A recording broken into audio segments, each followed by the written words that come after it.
Hello and welcome everyone to yet another stream of network programmability. This is Dmitry, and today we are having the 8th stream about network programmability in this series, and today we are going to explore more about Ansible. We already had 1.5 stream about Ansible before, but I still feel there is a lot to learn, so we'll keep going with Ansible probably for at least this stream, and I hope maybe one or two more.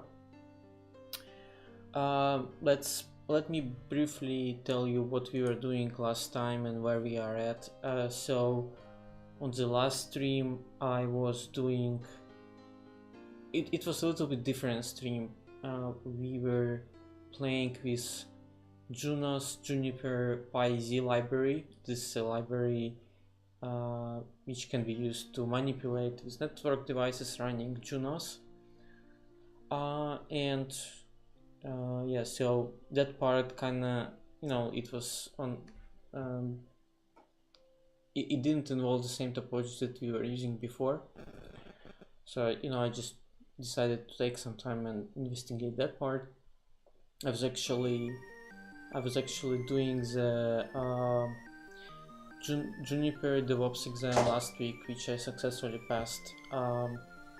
So that was like the main reason why I kind of switched the context, and I wanted to play more with Juniper network programmability. But if you are attending the previous streams, you know that the idea here is that we are exploring different network programmability products, features, and tools, regardless of the vendor. Obviously, I do have most of my experience with Cisco devices, and I barely touched anything else. But I'm open to learn something new. So let me get into the topology here. Oh, and I forgot to start it. So I changed it a little bit. It's not 100% there yet, but there will be some additional changes moving forward to this topology that we have been using for quite a while now. So here in the middle, for example, there was border router in San Jose side, and there was a firewall. So for now I have removed those. I replaced them with a switch, and well, actually one of those routers became another ISP router, and the switch in the middle will be our interconnect switch, and we will be separating the topology using VLANs here in the middle. This topology will change a little bit in the future. Thanks very much for help to my friend who actually suggested some design changes here. So I really appreciate his advice, because I personally do not build networks. I do not design them. So while I have some general perspective and understanding how it might look like, I haven't really designed a network from scratch for someone. So like, it's different. It's one thing that you read some CVDs, and it's different thing when someone who actually designed networks could provide his input on this. So really appreciate it for this help. We will, as I told, we'll change this a little bit more. We already have kind of this draft design for this, where this ISP will grow here to the right a little bit. There will be a couple more devices. Probably there will be at least XR, and I hope there will be also Juniper VMX here. As of now, there are, I think, only two CSRs.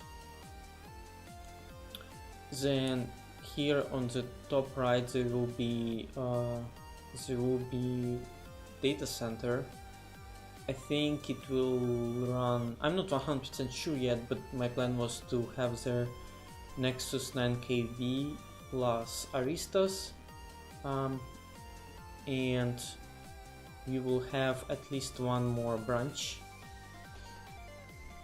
and we'll see what exact connectivity we will be doing here in ISP cloud. It depends. So yeah, so right now the switch in the middle will introduce some changes to what we have been doing up until this point. Let me actually start these devices right now.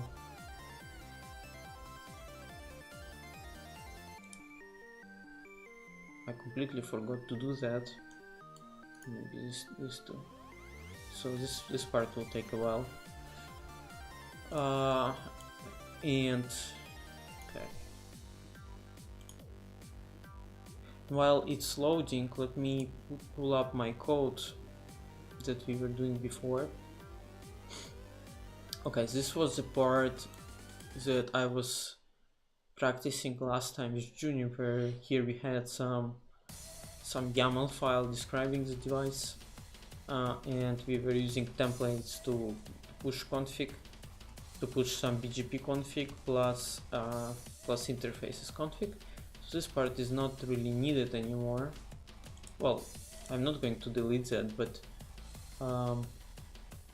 actually let me do this. Let me go to CLI here. Okay, this is network programmability lab. So I have here a branch. I actually should just commit these changes to a branch, because I think for like at least a couple of streams the changes are not there on my GitHub page. So probably it makes sense to change this. Well, not to change, but to add those.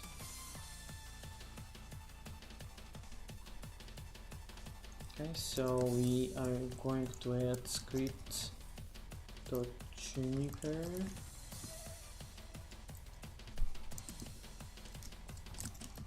See. Okay, these files are ready for commit.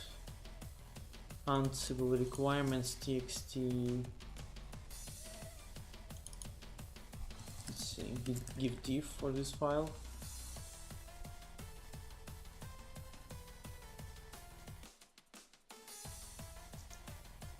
Okay, there are some new libraries here that I included.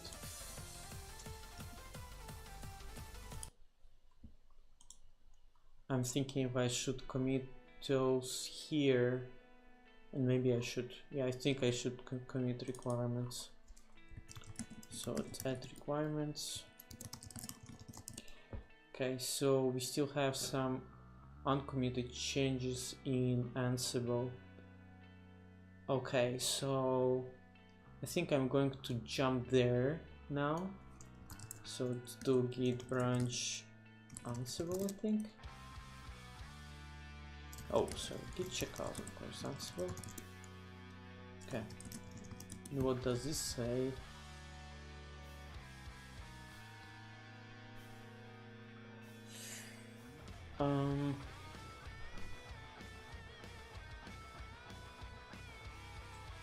No, unfortunately I have to go back.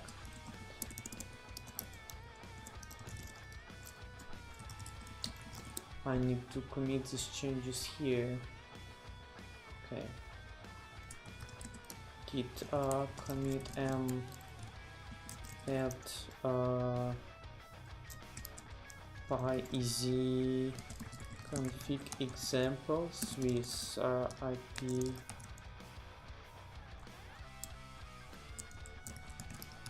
addressing and BGP configs. Okay.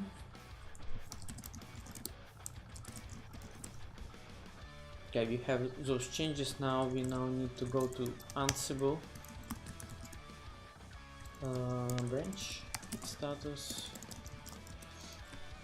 And we have here all the Ansible stuff.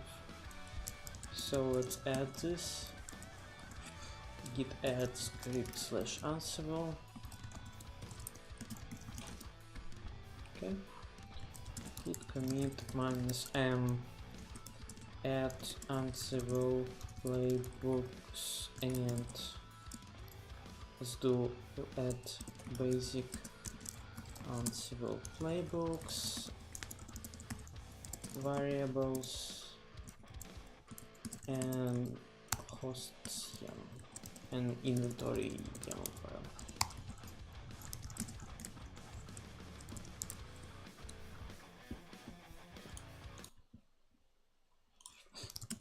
Okay, if you check this now, your branch is ahead of origin Ansible by 1 commit. Okay, so let's also check what branches do we have. We have a number of those. So I'm thinking to merge all of them in dev.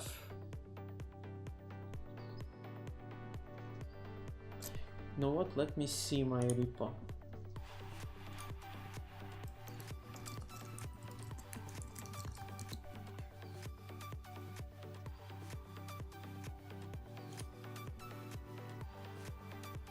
Okay.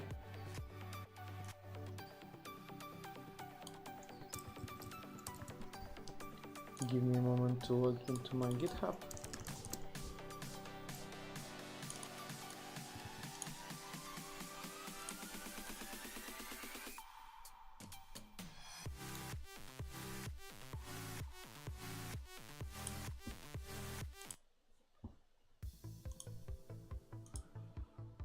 Okay, I'm curious about this MAC address table script. I don't recall if I added it.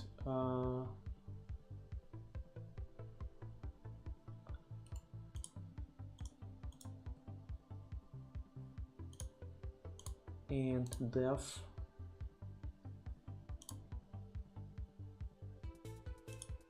Collect MAC addresses. Collect MAC address tables. Okay. Those changes are there. I don't think Ansible branch is up to date. Okay, netmico Python looks good also.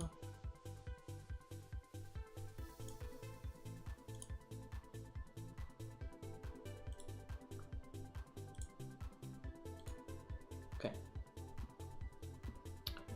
So we have commits into branches. Now we need to, I think we will need to rebase dev branch. Git rebase dev. Okay, it's up to date. So now we go to back to Juniper branch. Git rebase dev. Okay, those are up to date. So now we can go to dev branch and actually say git merge origin Ansible and git merge origin Juniper. What do you mean it's not something you can merge?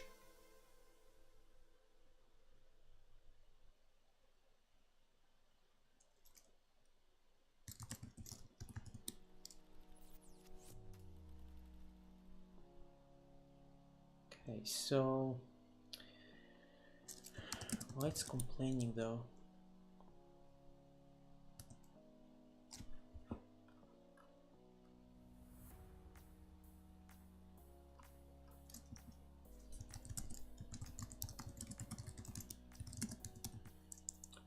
Okay, it says your branch is ahead of origin Ansible by 1 commit. Git log, add basic Ansible playbooks, variables, and inventory YAML. Okay, I have to change the message here. There is some small English error here. Let me check how to do this.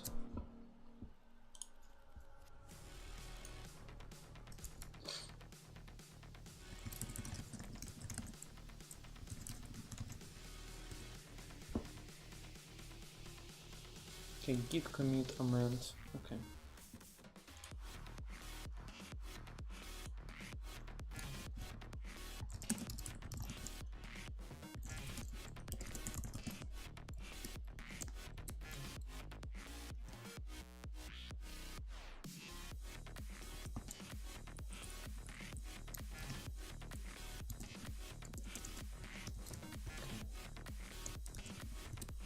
Save this, git status again.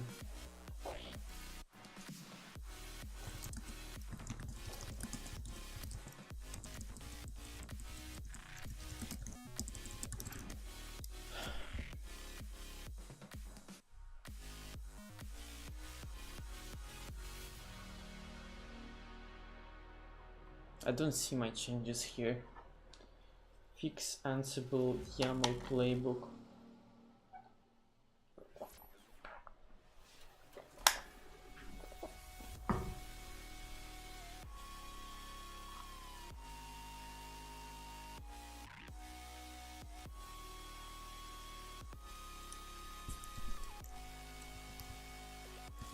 I should be able to merge Ansible.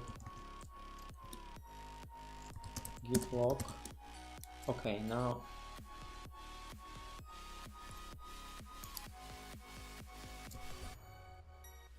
okay, this seemed to work. I'm going to change commit message here as well.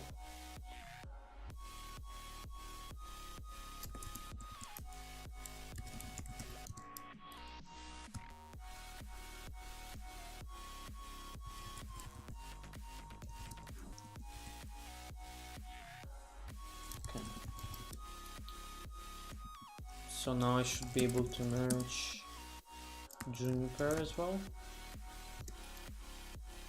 Merge branch Juniper into dev. Okay. So now I should have everything in dev. Let's see. I see some files popping up.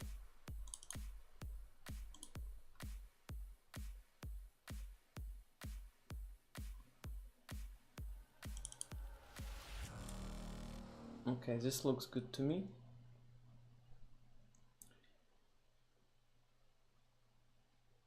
And before we move forward, I'm going to go ahead and push this to master so people, if they want to download the code, they can do it.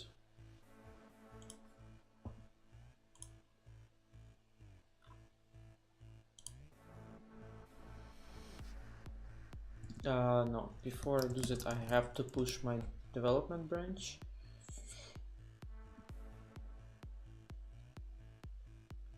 And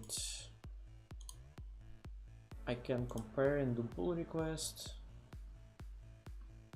Add Ansible and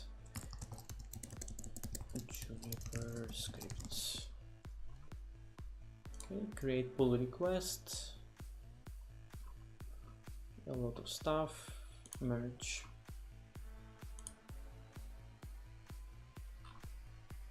Okay, so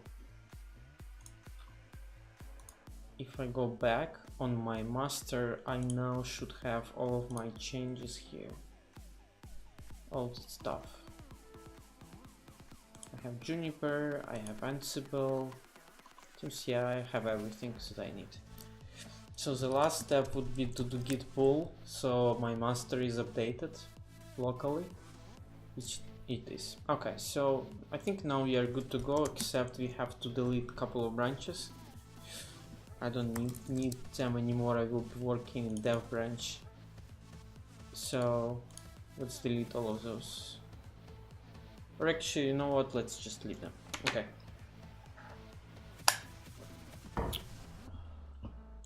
Okay, so we have this Ansible. Let's see what scripts we had. So last time I configured this EHRP task using isconfig module, and it was using credentials, and it was using a template, and template was is EHRP. which should look something like this, where I have a couple of variables like AS number, network number, wildcard mask, and then using variables, I don't know where they are. I think it was in group variables, sjc. I had these variables here, excuse me, and they were basically replacing the variables in the template here, and this config was pushed to the devices, and we saw after we ran the playbook our EGP adjacency went up. So I think we will start building on top of this stuff. Okay, like I want to be able to have some very particular configuration, like I want to have passive interfaces everywhere. Well, not everywhere, but where they are needed. I want to have maybe more specific network statements, and maybe we also will get to the part where I configure BGP with service provider, but I'm not sure yet. I'm not 100% convinced we'll get into that. Oh, and before we move forward, I just recently found out that Ansible is almost at the release of 2.5. Let me see. Do they have the exact date? Because I saw that there is already release candidate for 2.5, and they bring a lot of networking stuff. So it seems I do not know for sure, but it seems they dedicated a couple of people in the Red Hat to do specifically network programmability. And the reason why I say this is because if you look on the modules, no, I don't think that's, oh, actually that's the one. So if I go here to module index and then network modules, and then I go to iOS,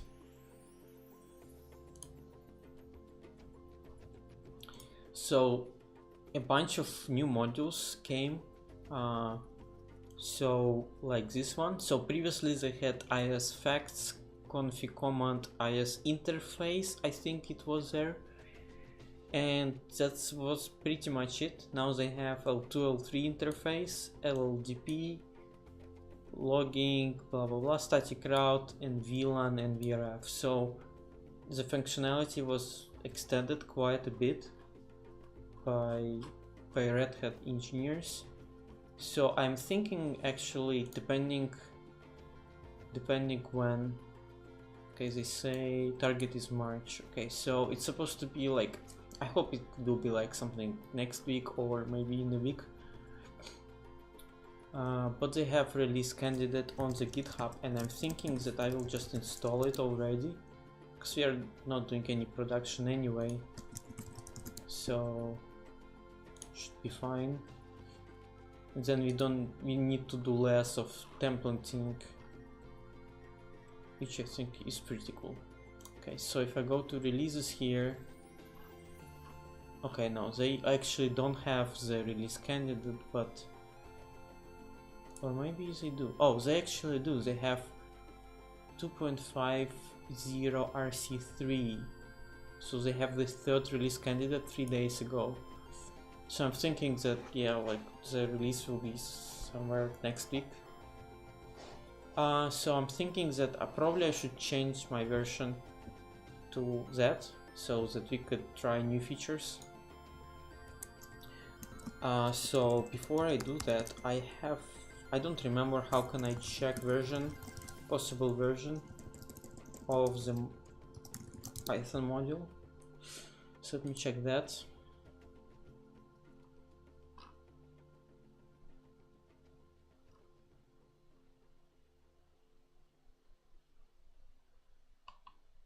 Okay, not this one. I think this one. This will download the files. Okay, to see all available version, install a non-existing version. Okay, sounds like a solid advice. So we are going to activate our virtual environment. NetDevOps bin bon bon. Okay. So pip freeze. Okay, so let's do this pip install. pip was upgraded. Wow, to 9.0.2. I should definitely upgrade. Okay, pip install -u pip.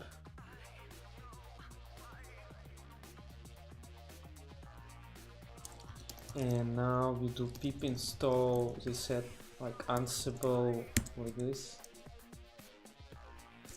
Okay, we say could not find a version, and I can specify tag like this. Okay, so now I can do pip install -u Ansible is equal to 250 RC3.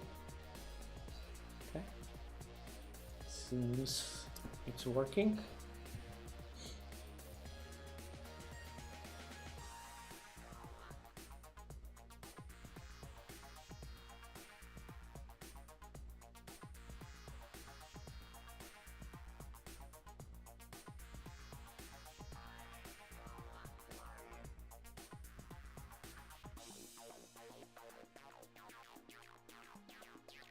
Probably it's a good idea to actually read the release notes and some changes before you upgrade. And I glanced through some of them and there were some changes, and I think now everything will break.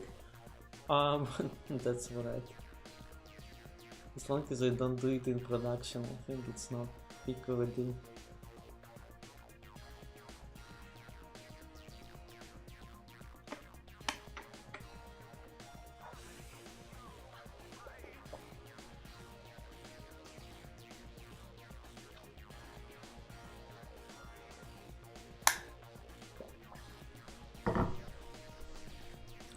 So I have Ansible 2.5 RC3, release candidate 3, and let me also change my requirements. Okay, and no, not this file, delete it. In our main requirements txt file here, Ansible 2.50 RC3.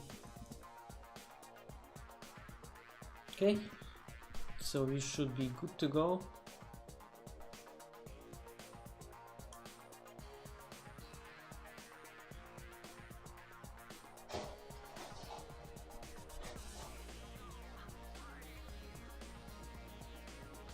Okay, I think I need to change some of the IP addresses.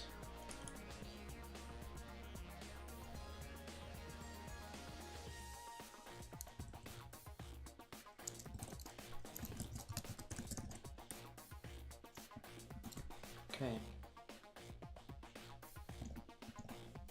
let me connect to these 5 devices.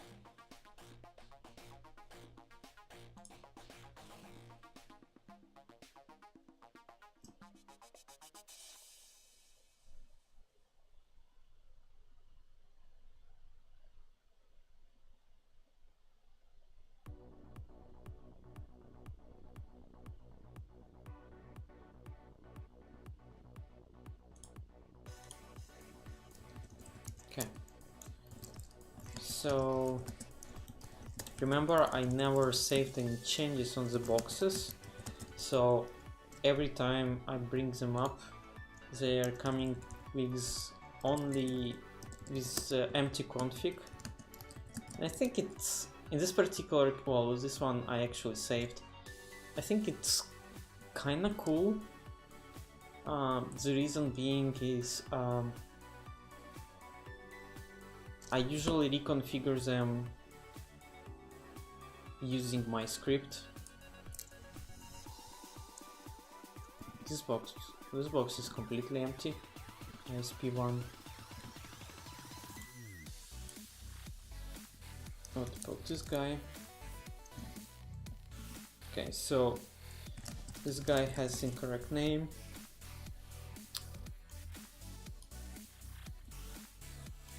And let me see what about these two switches. Okay.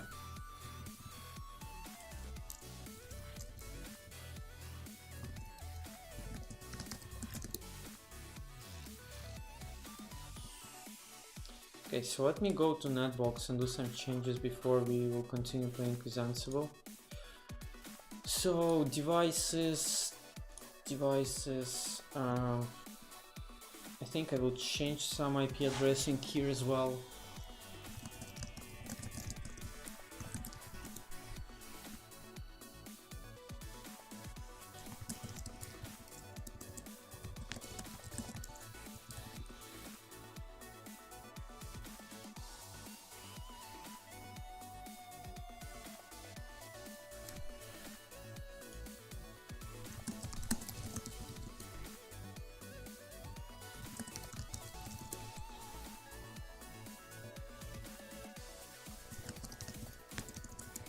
Okay.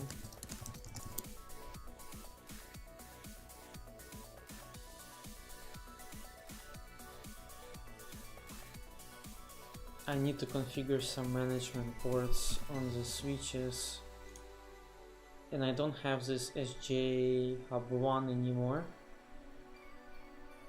so I'm going to delete it.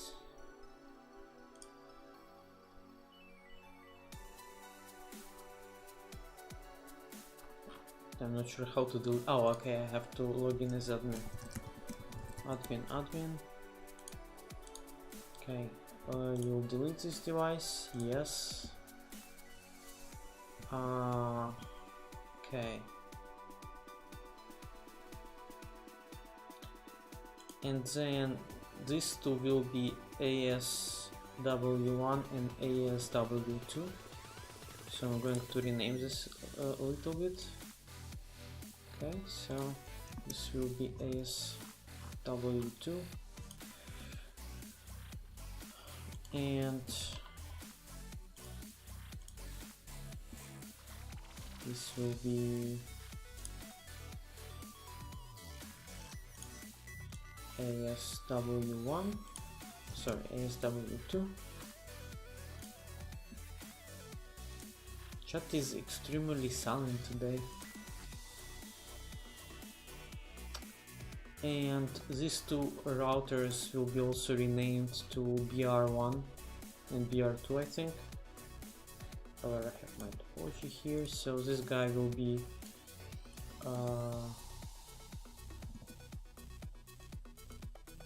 SJ BR1, SJ BR1.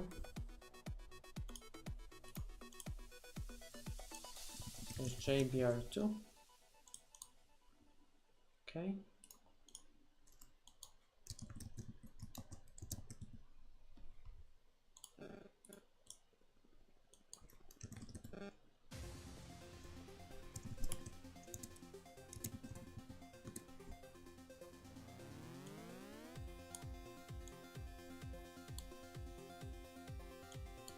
Okay, and this will be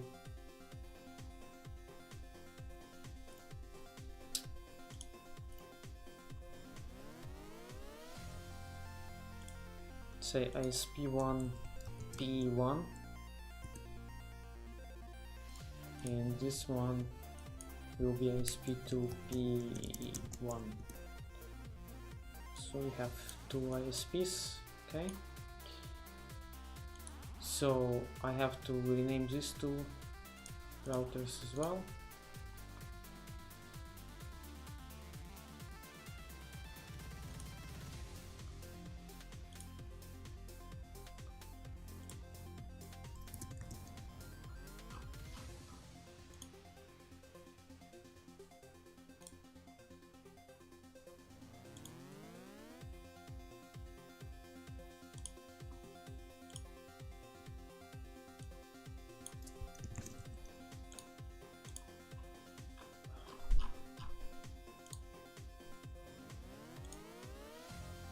Okay.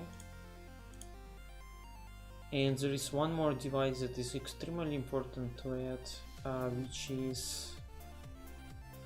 is our interconnect switch. So let me add that device as well. So let's say it's SJISV1 core manufacturer Cisco device tab. Let's say ISVL2 site San Jose, status active. Okay.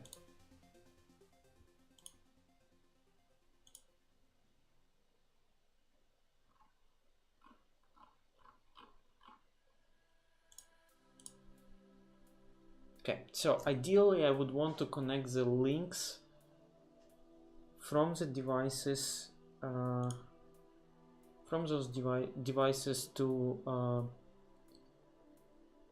the switch,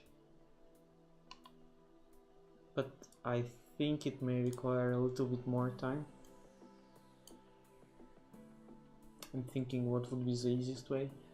So I definitely need the management here.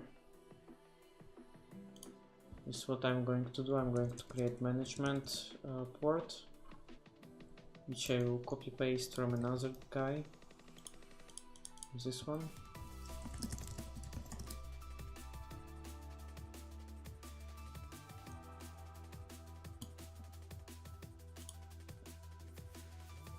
And then one of my devices have an IP address in the same subnet, this one. Gigabit 1.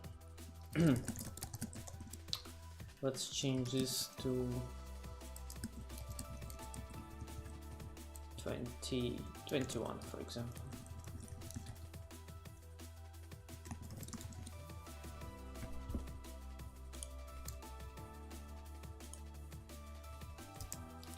And on this one, I'm going to delete a bunch of interfaces. So let's do conft default interface gigabit 2 4. I have to do like this: default interface gigabit 2, default interface gigabit 3, default interface gigabit 4, no interface loopback 0.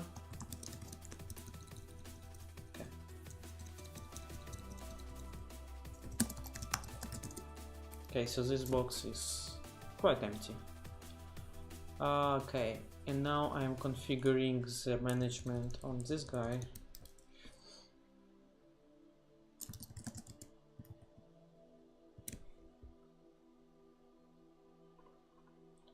Okay.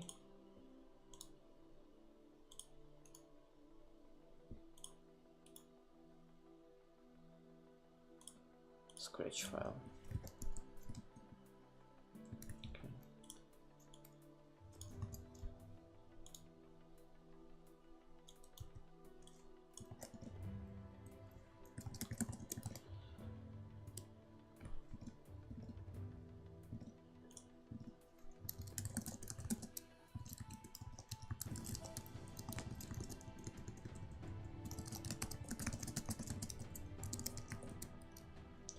Okay, on top of that part, I also need to configure domain name so I can access it via SSH. Let's do SSH version 2.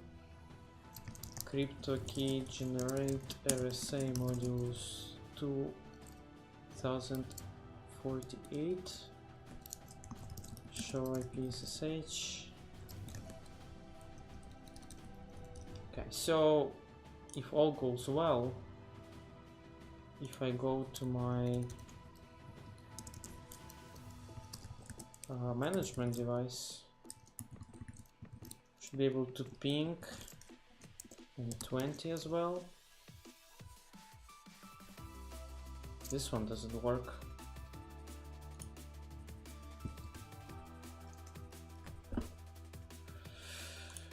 Not good.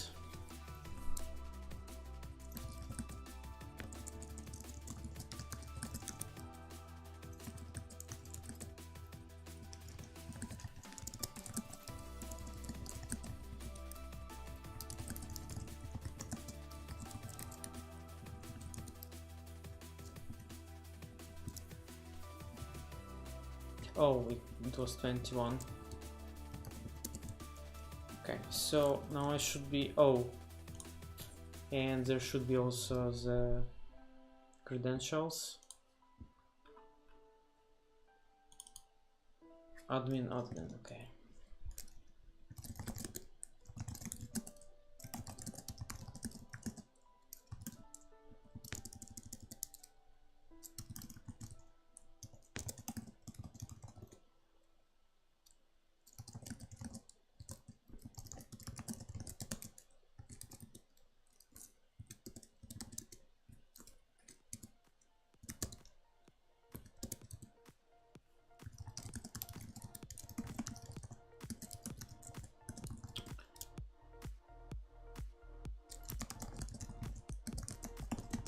Okay, so I should be able also to SSH now.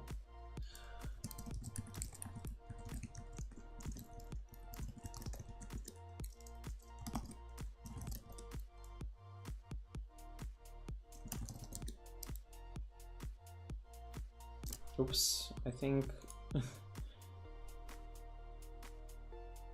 Oh, all right.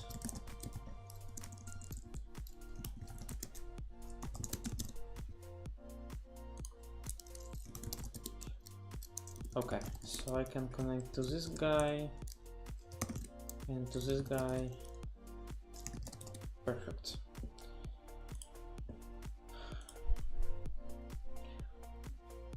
Okay, so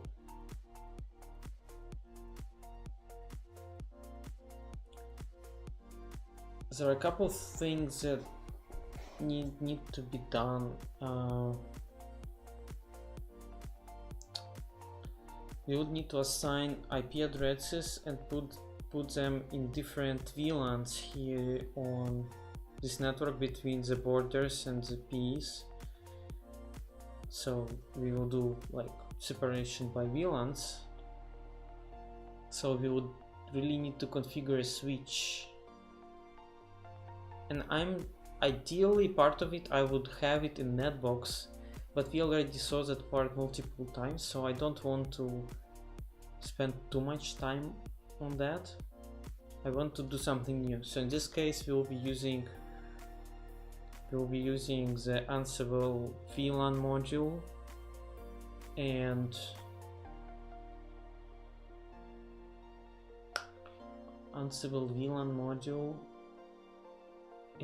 ISL2 interface to configure the interfaces as trunks in Ansible 2.5. Okay, so let's see. I think I would use some extended VLAN there.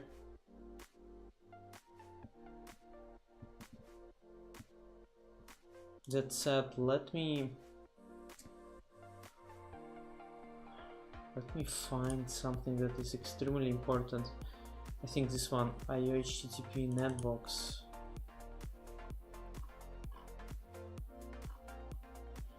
Man, I wrote so many scripts here that I can barely remember what they're doing.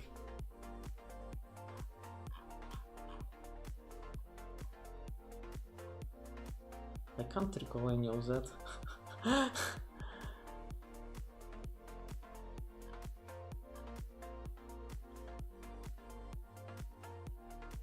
Okay, so I think I was using this create config templates. Yeah, this seems like the proper one, which we're using some YAML file.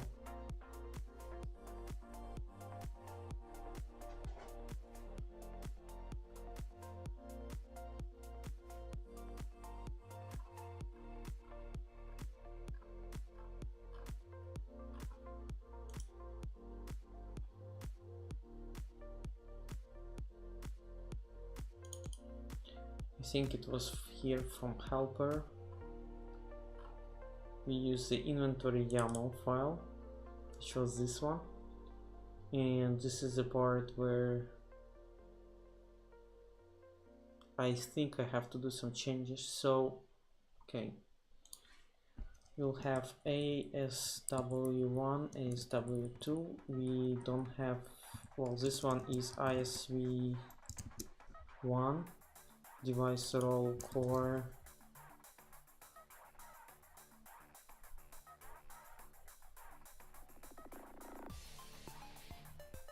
This one is BR1, BR2, CSRE.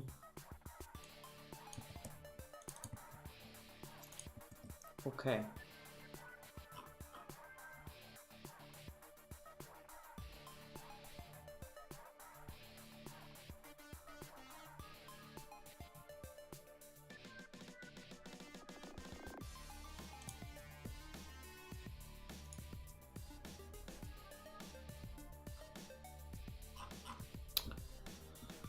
I think I will actually have to add something to the netbox.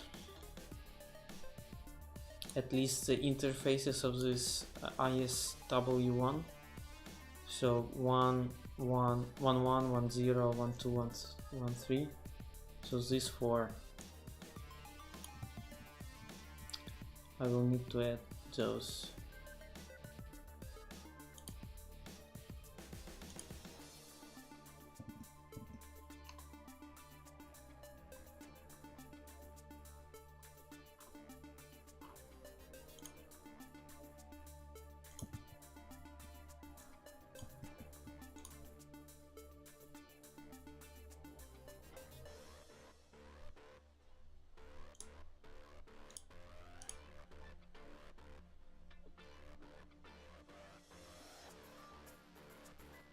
Okay.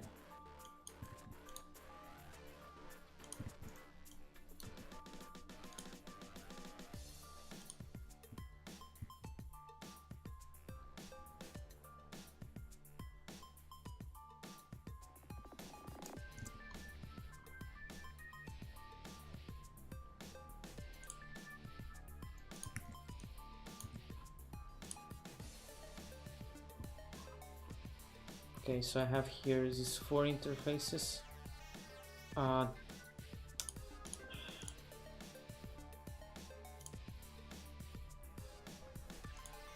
They are 10 megabit per second. Okay. And now if I go to devices and VR1 here, I need to reconnect this gigabit 4 to another box. It's connected to E10.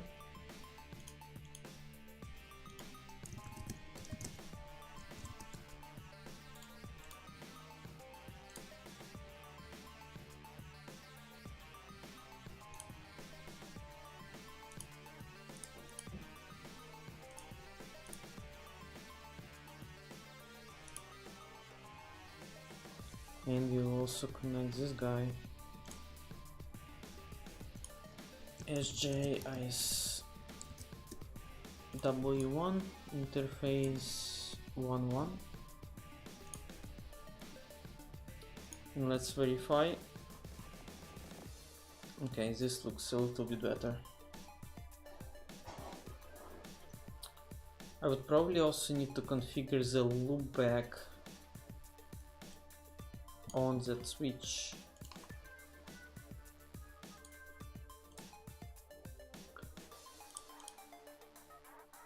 So let's set loopback and we will switch to Ansible. Okay, so we will need virtual loopback 0. Okay, we are creating the loopback and now we are assigning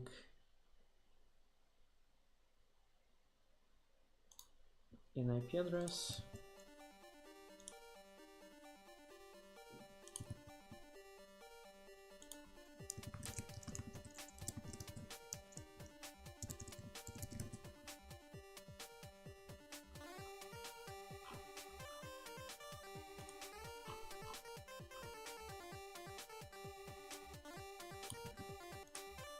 Okay, so it was .5. Okay. So let's create this, and I think, yeah, for now we are done with this part. I have to make it main IP address as well.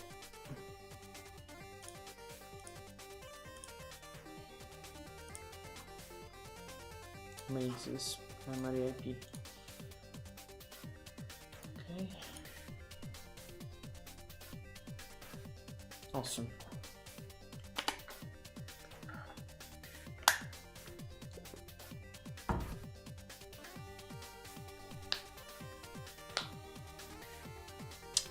Okay, so now I can go ahead and change my script.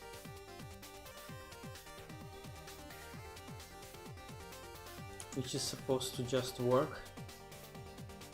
I don't really believe that it will just work. It never just works, but that's fine. Okay, so let me actually go ahead and save whatever I have on all of them.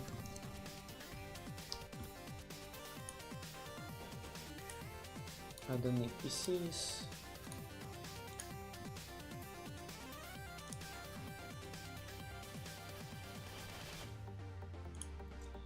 Okay, so now I can go to my script.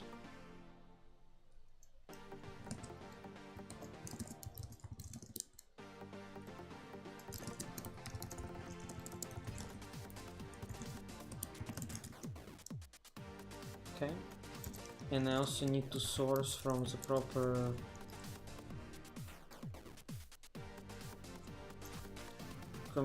place. So let me actually do this. Let me re-upload what I have here.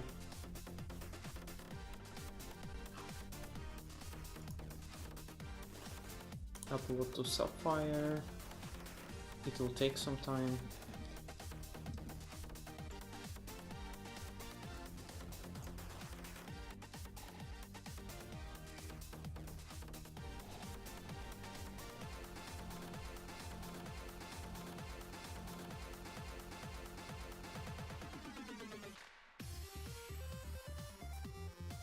Okay, I should be able to check scripts.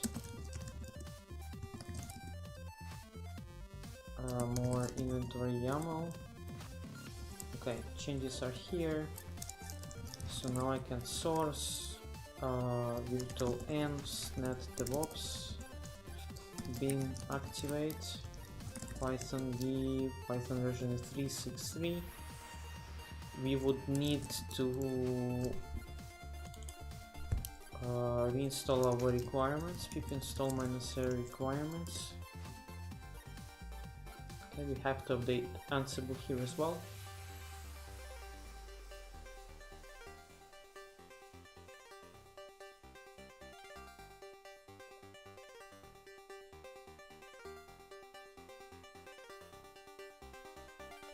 And let's also upgrade pip, because I don't like warnings. Okay, all good. So now pip freeze to check Ansible version. Okay, 2.5.0 RC3. Perfect. So I need to use this create config templates. So let me redefine environmental variable so that it doesn't go through proxy. Now I say Python in the script. And previously I remembered that we had a problem where the script for the first time it was infinite, and it seems like there was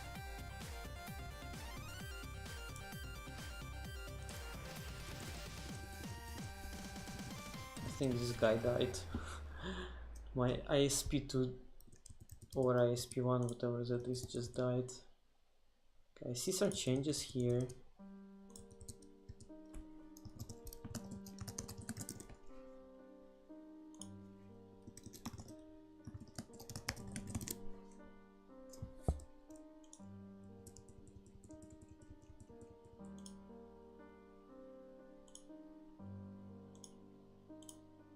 Yes, this console just died.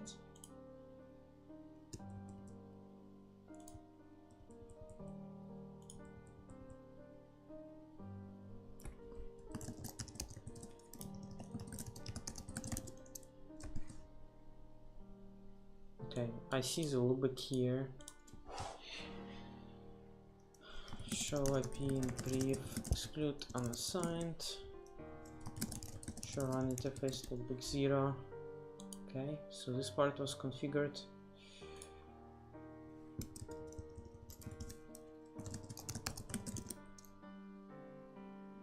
I think on this guy, yes, this guy didn't work 100%.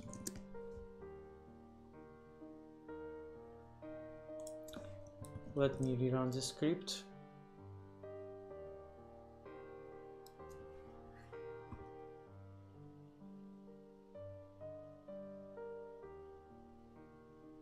Okay. Okay, so I see some interfaces coming up. And here the description should change on gigabit 4.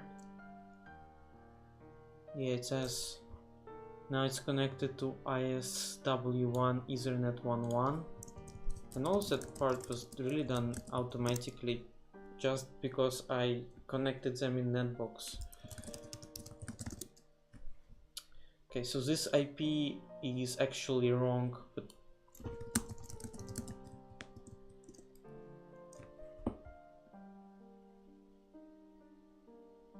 we'll deal with that later.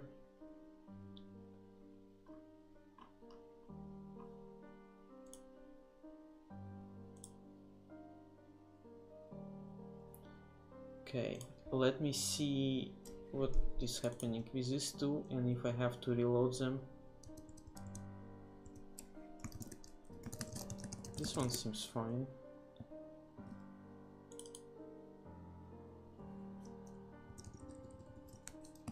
And this one seems fine. Cool. Okay, so I need to create some addressing and because this one should have public IP addresses, and I'm going to configure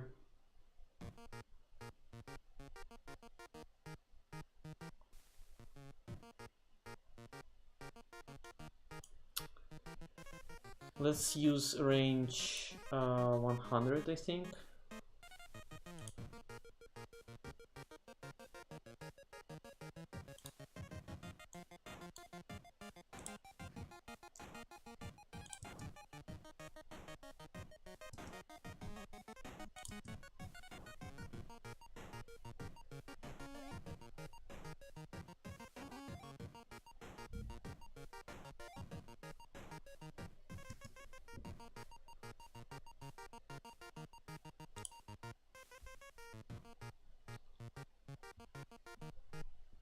Do you have a CAB for that? That's a lot of changes, things there will be customer impact. Sorry, what is CAB? I have no clue.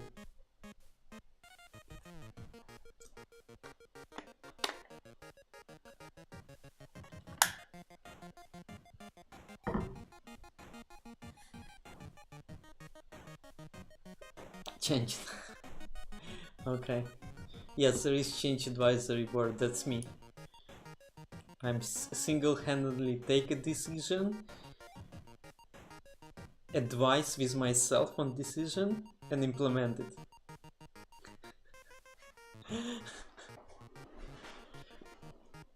And I also specify a maintenance window that just happens to be always during the stream time.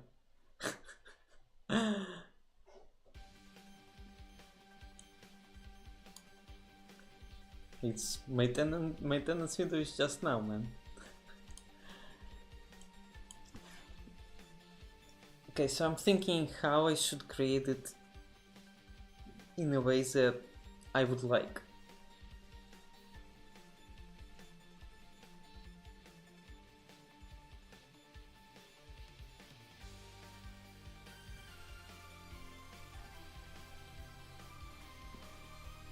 So there definitely should be, I think, VLAN between these two, BR1 and BR2, and it should be what? It should be internal, I think, VLAN. So let's write down it's somewhere here, or maybe inside nodes on the right.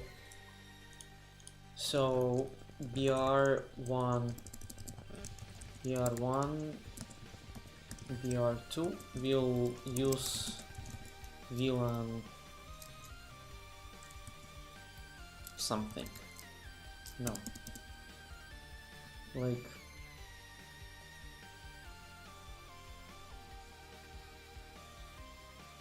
I really don't know. Okay, 1000. What's up? Well, let's just have all of them 2000.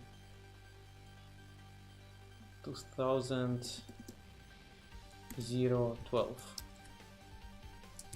Then BR1 will be connected to ISP 2P1 using VLAN 2019, 18, let's say. No, 19 is fine. And BR2 will be connected to ISP 2 P1 again. Use VLAN 2029, and we also have to specify a subnet. So this one, let's say it will be 172.16.254 16/30. This guy is going to be our public subnet, and let me verify. Oh yeah, the switch on the left is management. This switch in the middle is our interconnect switch. Okay, this one will be 164.0. Gosh, I don't remember the reserved range. IP reserved addresses. I think there was 164.0010. Okay, and we will use /24 because we are rich and we can afford buying a lot of IP addresses from our ISP. My small company DMFiGo.me is able to buy /10 from service provider easy. Okay, so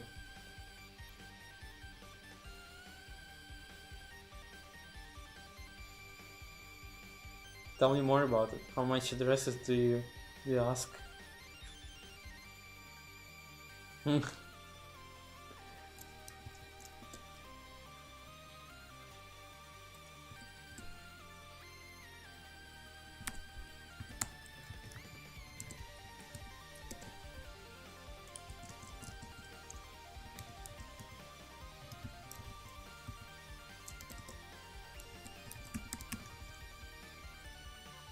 Okay, so something like this I think could work. So BR1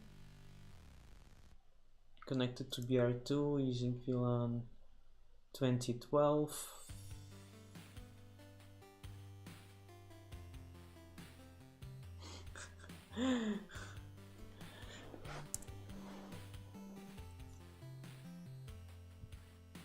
By the way, do you guys have IPv6 in your company, or do you plan to roll out? I'm really interested in adoption of IPv6.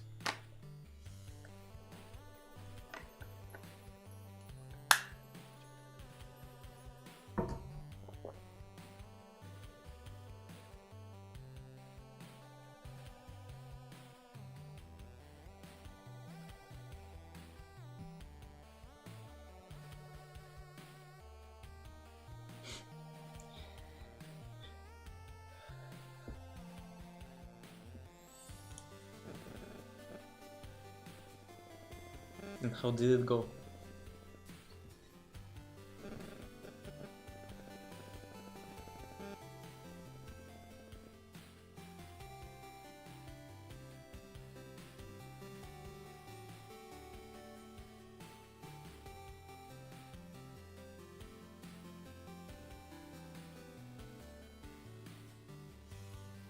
No. Sorry to hear that.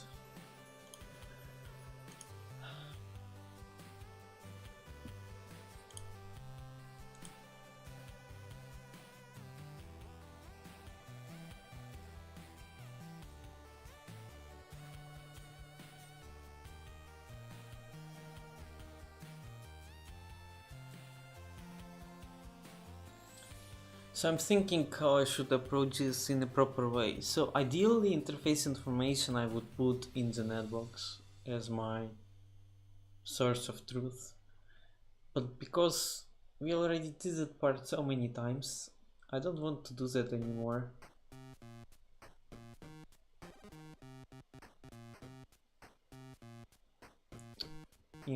I can just put that stuff in Ansible.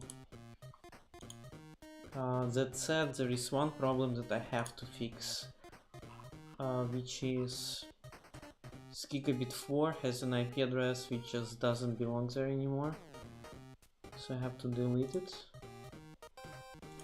and I think I should delete it from some other device as well. This one. Okay. So I will rerun my script.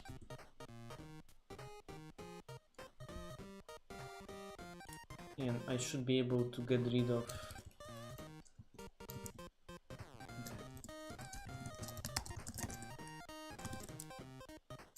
Let me do one more thing. Okay. Oh, I see what is going on.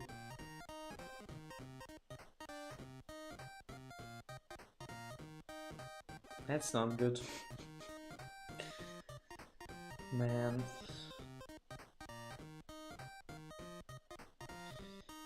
Because the way I wrote it, I'm just pushing the new config. I am not doing any cleanup. So I'm not doing any no commands. The only thing that my script is doing is actually going ahead and applying commands. So the stale config is there. That's very unfortunate.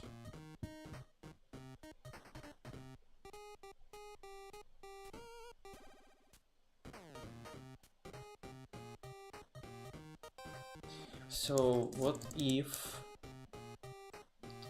let's see, dear Flash, it's like starting of a letter to Flash. I want to, what will happen if I do config replace startup config? NVRAM startup config.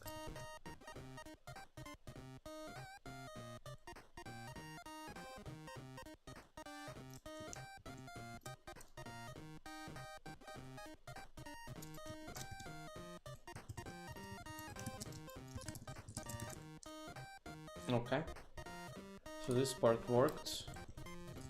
Let's see what about this guy. So config replace startup.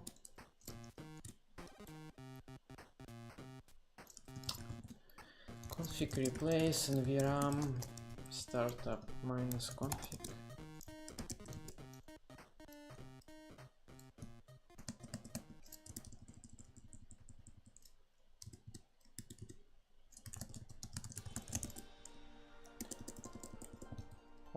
Yeah, just give me a second, I will answer that in a minute.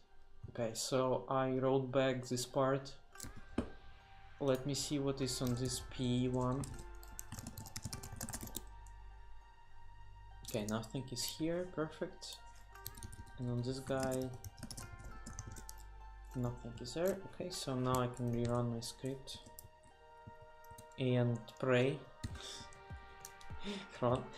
run script and pray. Okay, so various cases like you don't even want remote access VPN.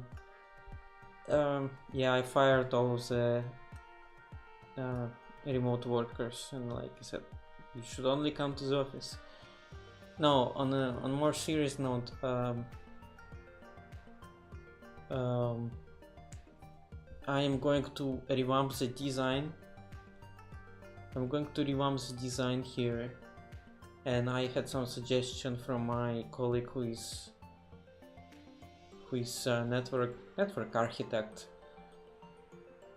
to rebuild this network a little bit and also change some addressing. So I started cleaning up some of the parts. So I will actually move firewall in a different place. Yeah, that said, like, you know, I'm obviously kidding here, but yeah, actually I'm a remote worker myself, and now that I'm doing that for like 4 months now. No, I think it's even more. I think it's almost half a year. I can barely imagine myself going back to office work now.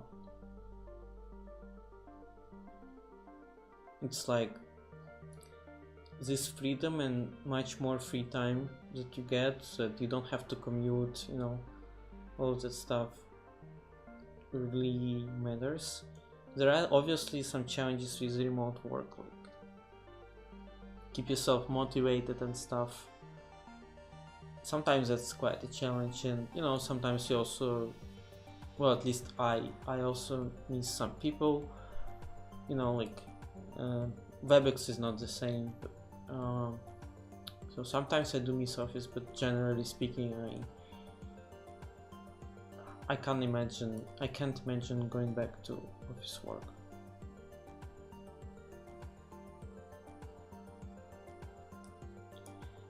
I think though, what personally would work for me the best is, I think I still need to go to office like once a week, just to keep myself around people, and you know, like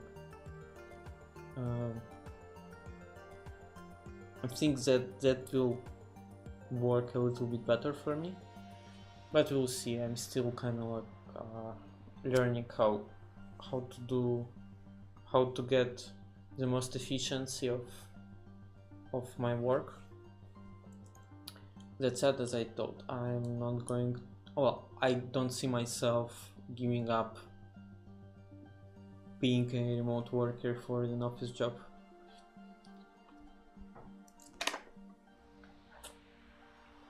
Okay, so just, you know, I had to remove my ASA, but just for some time. So for, I don't know, for company offsite.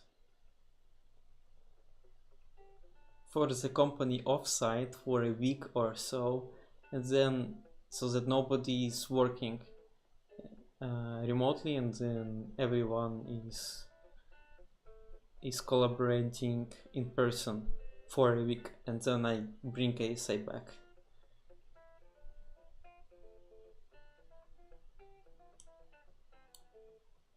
Shutting down interfaces on ASA is kinda lame. Like, I went one step ahead and I just removed ASA from my network at all. So even if somebody had an access, they couldn't reconfigure it. See? Okay. Jokes aside, I have some work to do here.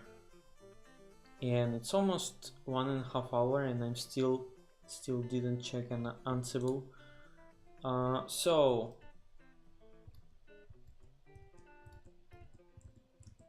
and I think I broke everything. Oh, that's reassuring. Oh, this script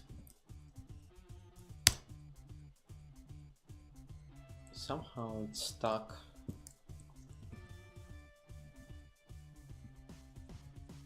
Okay, I still need to take this to the person who was writing NetDev library and talk to him, because there is definitely some bugs that sometimes it doesn't reconfigure on the first attempt, and I have no clue why. And at first I thought it was switches, but it seems that it's actually problems with the CSR router. Okay, but right now this part is fine. Okay, so this gigabit 4 interface is removed.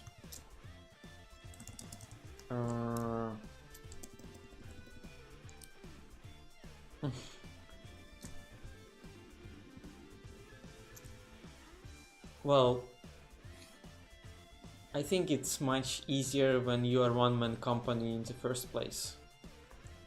So the only user who can come and tell me that my network is broken is myself.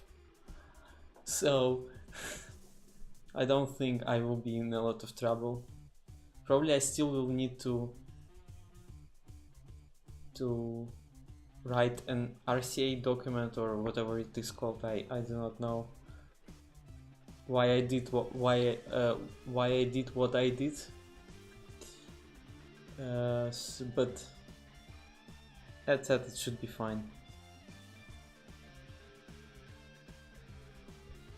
Okay. Cool. So let's do some Ansible stuff. I really want to do some Ansible. Yeah.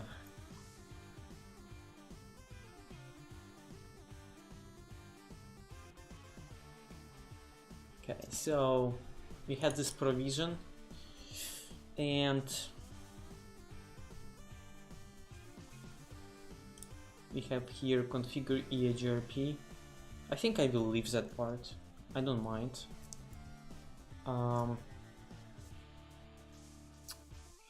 Ideally, I would like to use roles, but I have never tried them. So like the way of separation tasks and grouping tasks, I don't know. I do not know if it worth it. Okay, let me actually do this. Let me rerun this one. And if all is good, I'm supposed to get connectivity for a bunch of prefixes. Okay. So I go to Ansible and I say Ansible playbook and provision YAML.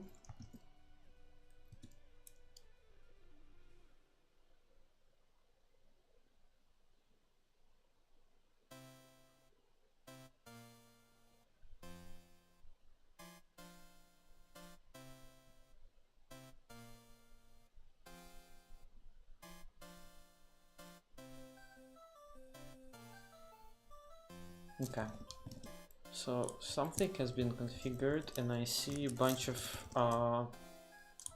show IP HRP neighbor. Okay, so on CSR1 I have 2 neighbors, but this guy I have 2 neighbors, on switch 1 2 neighbors, on switch 2 2 neighbors. This guy doesn't have anything. Okay, perfect. So I have EHRP here, so if I go to switch 1 and if I show my routing table, I see a bunch of D routes right there.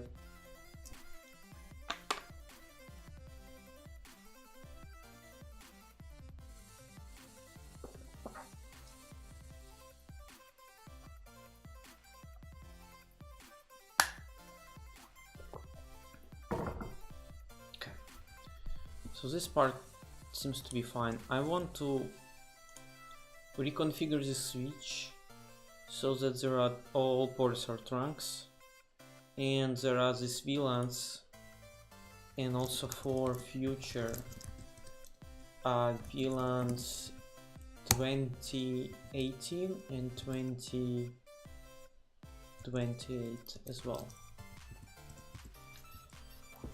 Okay, so let me check that I don't have any VLANs here right now, which I don't. Okay, so let's go ahead and check their docs for the IS VLAN.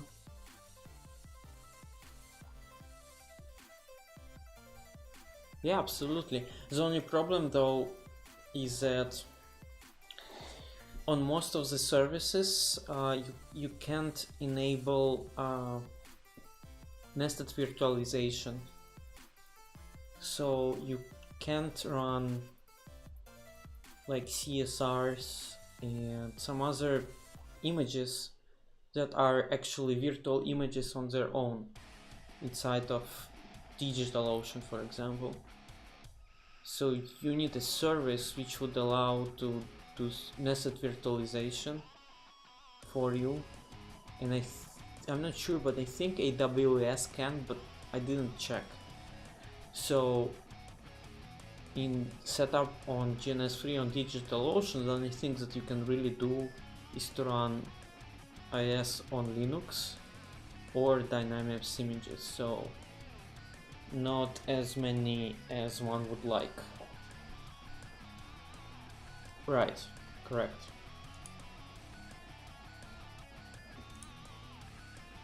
Wow. What has happened here? Is this formatting?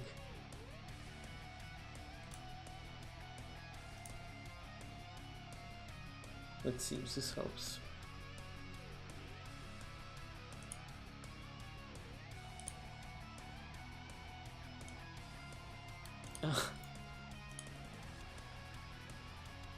Okay, let me also disable uBlock.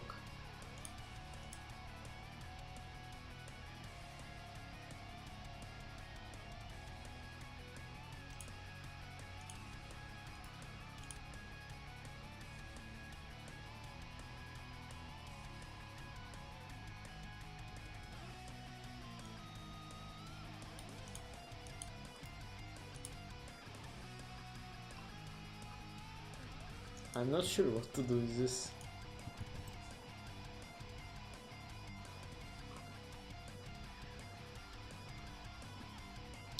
What will happen if I use incognito?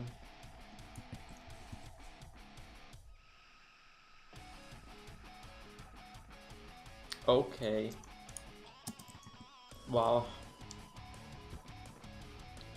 Let me do this. Let me try Safari, if that helps.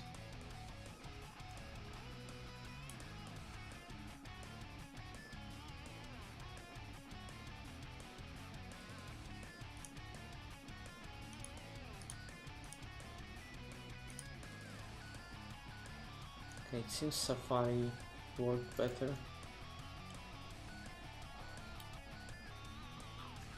Okay, new in version 2.5, manage VLAN on your iOS network devices. This module provides declarative management of VLANs on Cisco iOS network devices. Okay,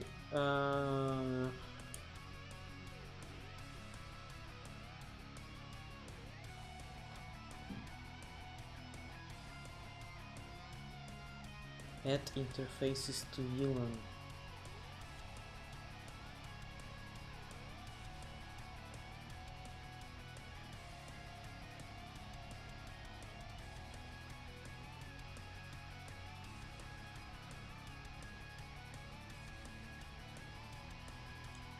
Let's also see who the guys.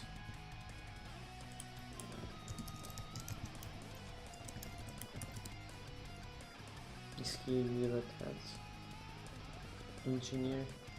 Okay. Not much info here on Twitter. Okay.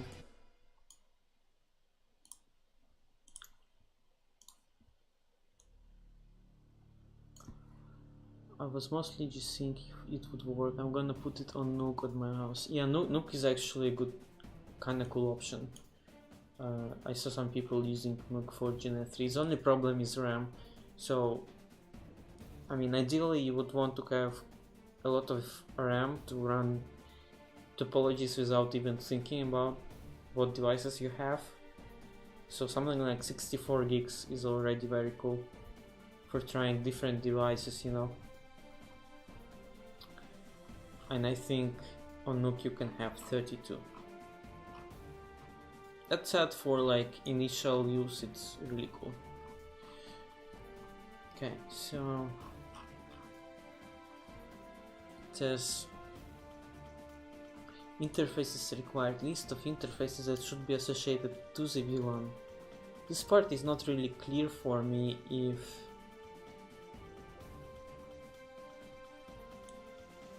Is it like trunk or?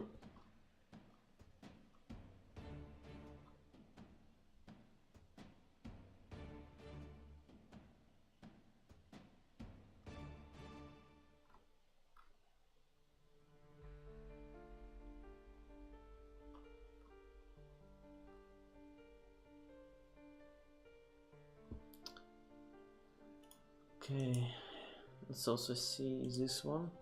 Cisco integration page. Cisco and Ansible.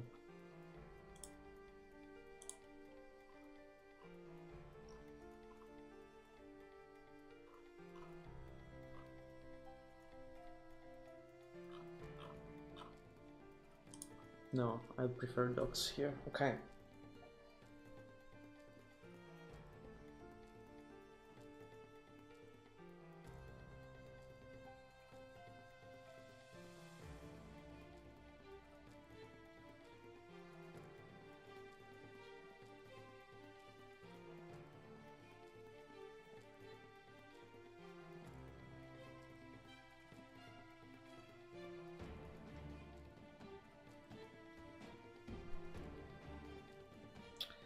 I'm almost thinking about going to the GitHub and checking what exactly it's doing. It seems like this part is adding the VLANs to the trunk, but I don't see trunk word anywhere.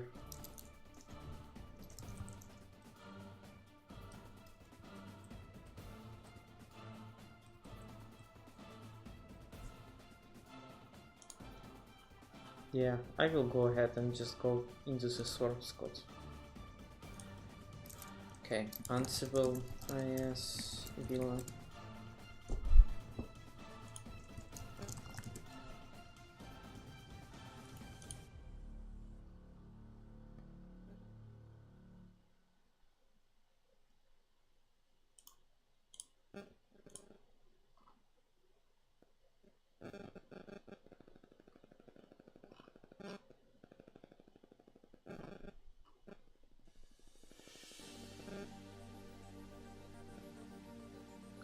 The module always configures support in access mode.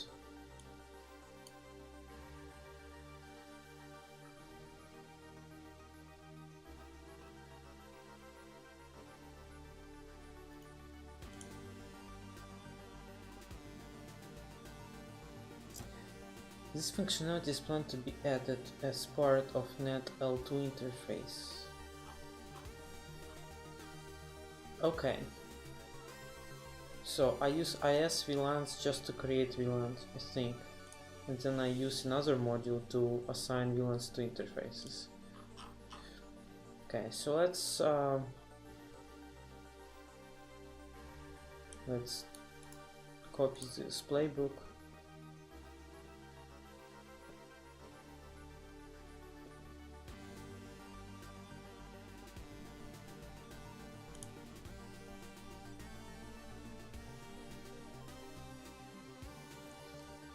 I think the whole industry is moving towards the direction of having virtual labs, and I don't think we are also not quite there yet. So some images for some devices are not present or do not support everything that may be running in your real network. But you know, there is a strong movement that a lot more and more features are added to virtual images, and every vendor, at least from bigger vendors, they have virtual images of their stuff,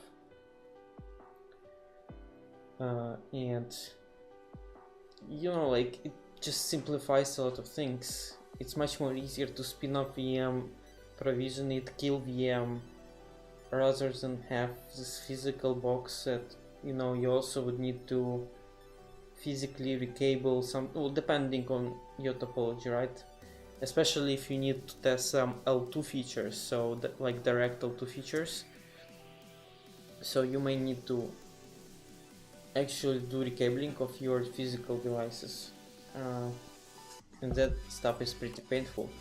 On the contrary, you may have that Lattice virtual, and then, you know, you're just doing everything in GUI, or even if you're just using bare ESXi hypervisor, right? It's also, it takes a little bit more time, but not as much, to actually plug NICs to the virtual interfaces. So I think this is where we are going, because it's much more easier to do tests and development and whatever else we need to do. That said, it's still a journey. Hey Project TP, how are you doing, man?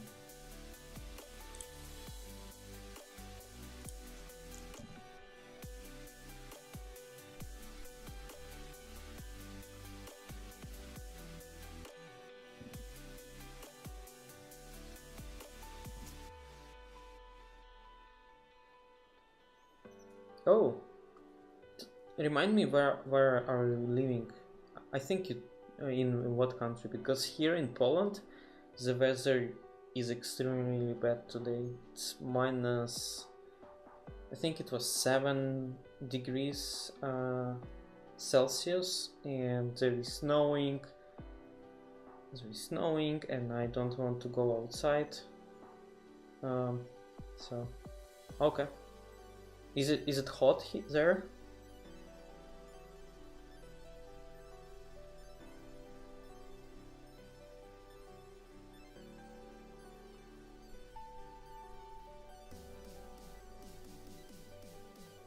Yeah, I like when it's not hot and it's nice. I'm actually going to Ohio in 2 weeks from now. Yeah, exactly 2 weeks. So in 2 weeks there will be no stream. I will be there for a week.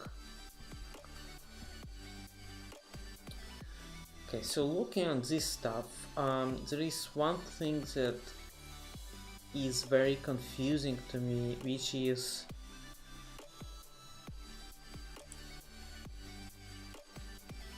it's a single VLAN. I don't need a single VLAN, I need a lot of VLANs.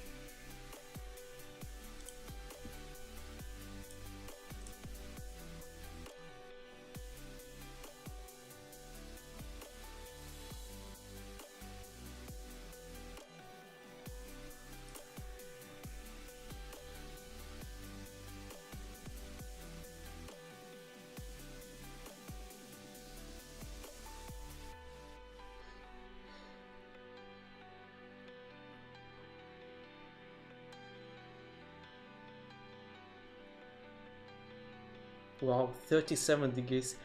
Man, from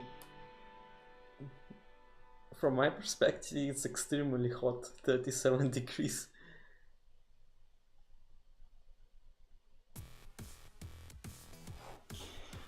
Wow, that's great to hear. I'm excited if you can get some value out of what I'm doing here on the stream. That is actually, you know, like, my main objective here is for me to learn all of these new features and products that are out there and tools. But the second thing is I also want other people to get excited about this whole network programmability thing. So different people could get different things, take different things out of it, and maybe get excited too and start playing around. For example, you know, like, and one of my colleagues is actually, I think I got him excited about this whole network programmability stuff, and it didn't take too much time to start applying it. So in our use case, he came to me and said, okay, like, we are going to have a number of pods, and we need to get them up and running as fast as possible. So you know, like, and you know, we started thinking about different options, and I think we came up with pretty good solution where, oh, and another requirement was there, we also need to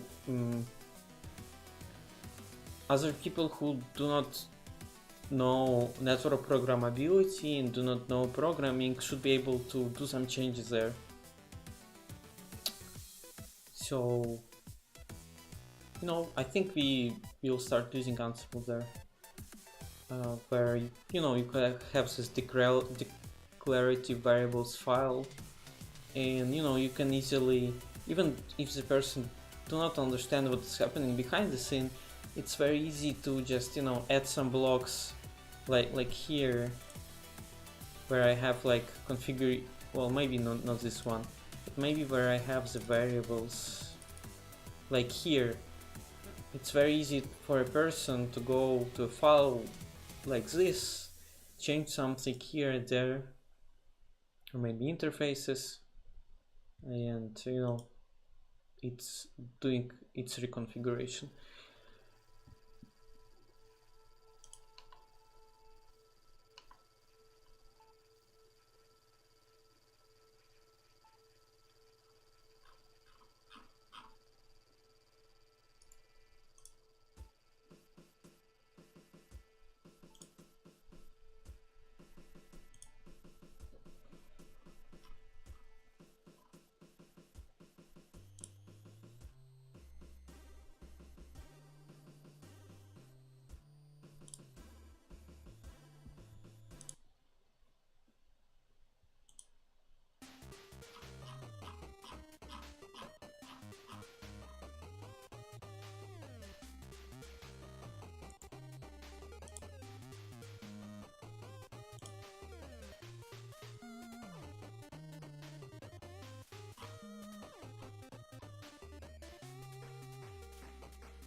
I don't think this module will get me what I need.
Okay.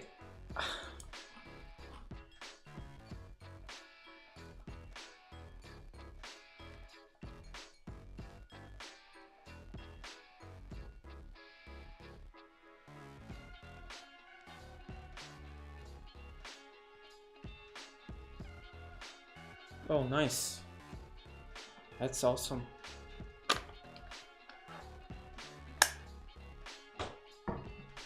Yeah, so you need nested virtualization, not for everything though, yeah, but actually for a lot of devices you need it, because device will either run very slow or will not boot it at all.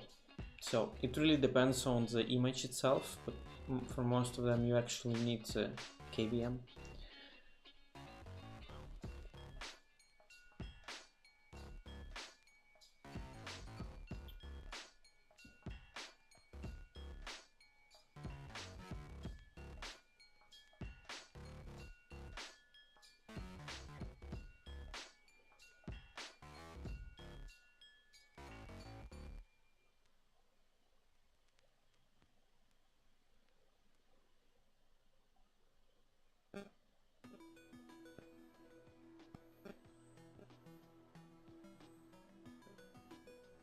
Okay, so this part looks interesting. So it says search object in the list VLAN ID. Let's see where this is used. Map object to commands. Which for W you want VLAN ID. Name, interfaces, state, absence, command. Okay, I will try, but I don't have my hopes high though. For in this particular case, I think if where is it? So I have provision here, create VLAN. Let's create a list like this. Or no, actually not like this. Mine should be here. And now let's have this too, and let's see if this part works. I don't think it will.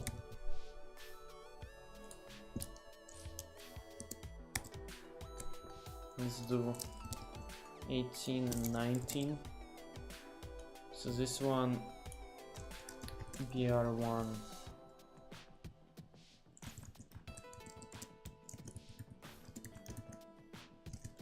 ISP 1 P1. Let's just do ISP1 like this. And this one will be BR1 BR2 ISP1.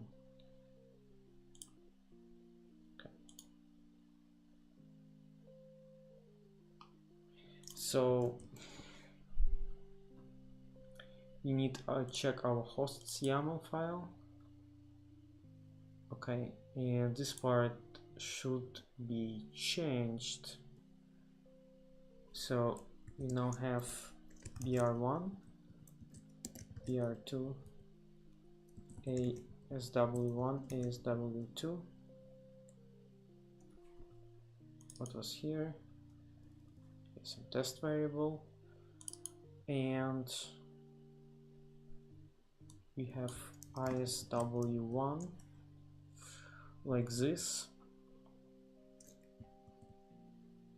Now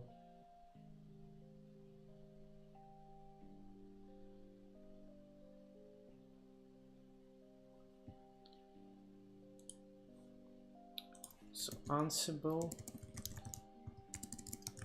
limit task to host.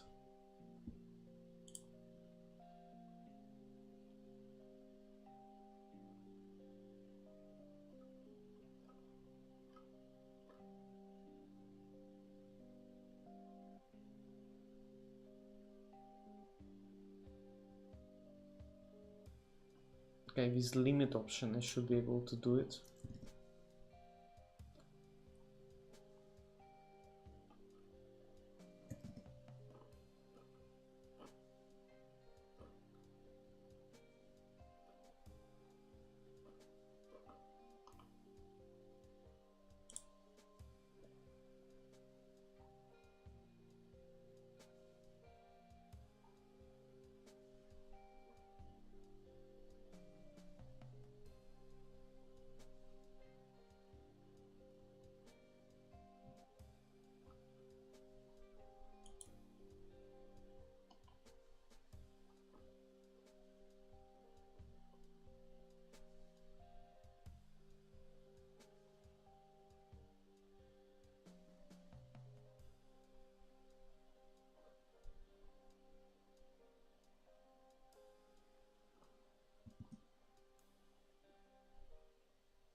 Okay, I can specify hosts here. Limit your whole playbook to some groups only.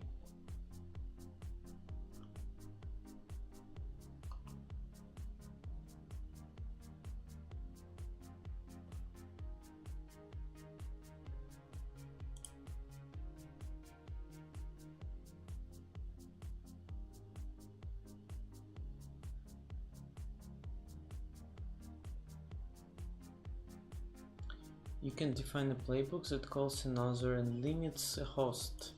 Here's a child playbook that means to be invoked by parent. Note how hosts is defined.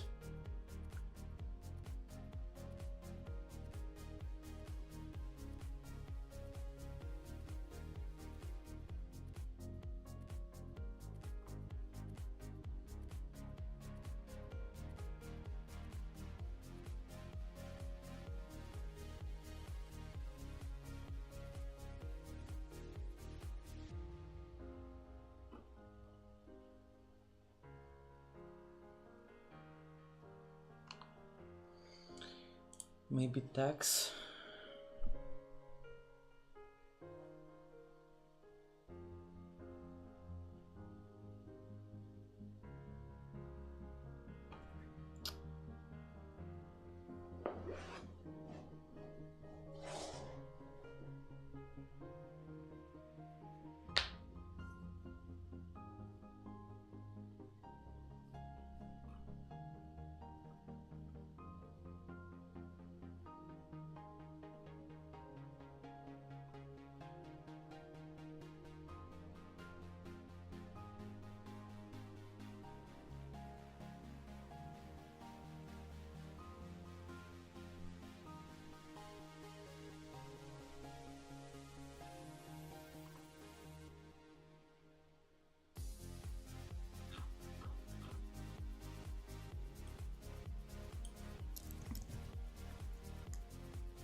Okay, for now I will just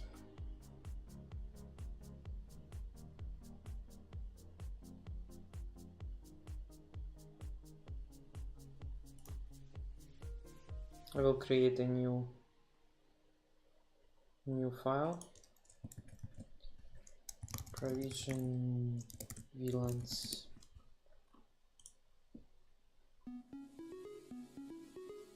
and this will be only on SJ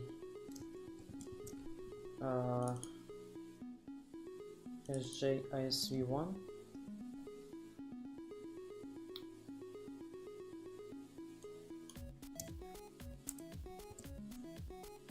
Okay.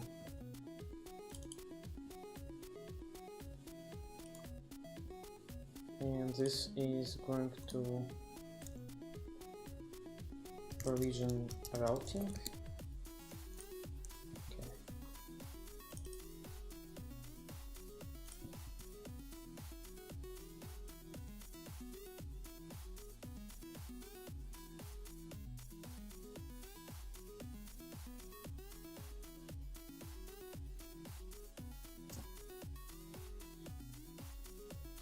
Okay, let me re-upload this.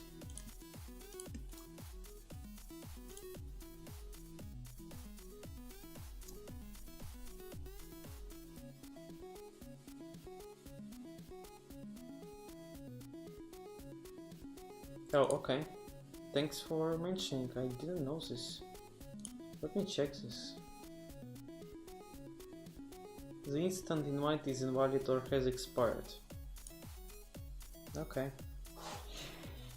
Yeah, I will have to check this, but probably after the stream. Okay.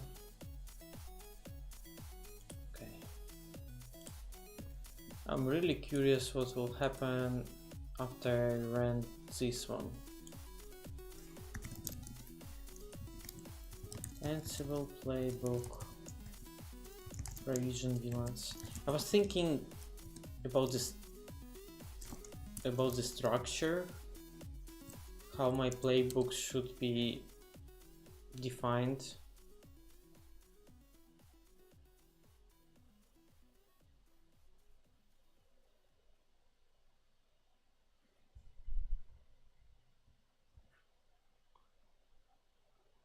Okay, this is not good.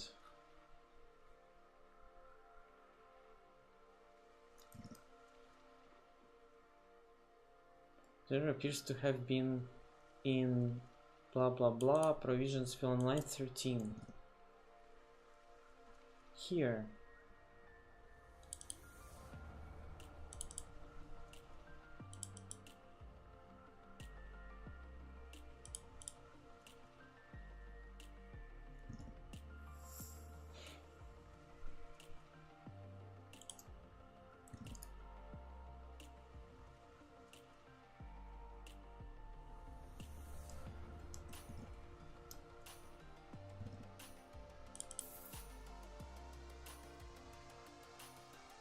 Okay, let me remove here this part. Let me rerun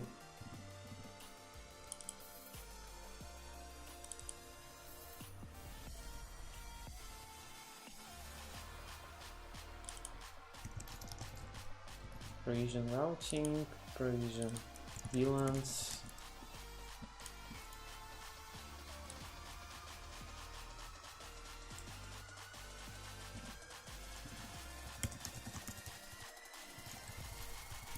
Let's do provision routing because it was working the last time. Okay, this part works.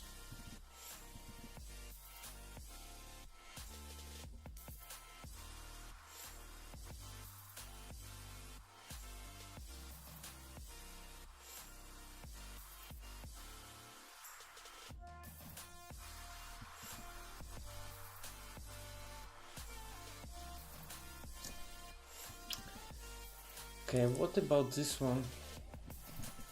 Let me try VLANs now. Sapphire is my server where I ran the lab, And here on the topology, you see it's represented here by the NAT cloud. So I'm also using it as my management station, basically, because my whole lab can go out in the external world via this NAT cloud. Okay, the error appears to be, but maybe the error appears to have been in blah blah blah line 13, but maybe elsewhere in the file, depending on the exact syntax problem. Wow.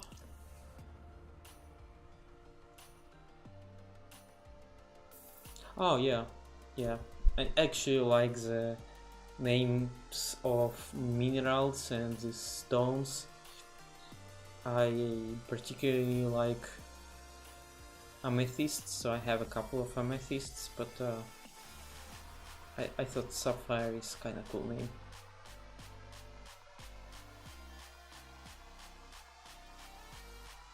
Okay, so I'm not sure what is going on here, but I will try changing this. Okay, let me save this just to be safe. New scratch file, plain text, provision VLANs. Okay, I will try the same way it is in the example.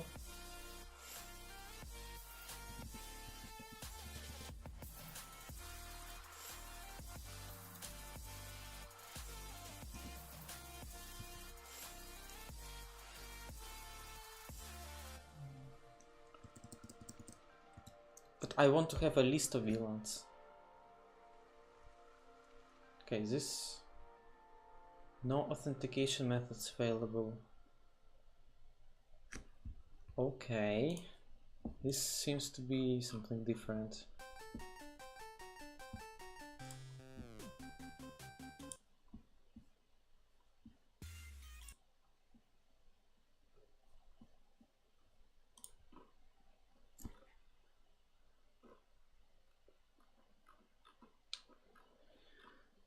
Okay, parameter aggregate associated interface authentication deprecated. Starting with Ansible 2.5, we recommend using connection network CLI and become yes with become pass.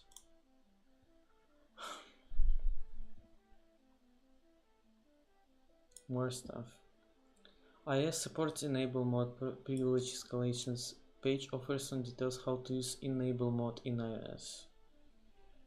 Connection settings, Ansible connection network CLI. For legacy playbooks, IS still supports IS Ansible connection local. We recommend modernizing to use Ansible connection network CLI as soon as possible.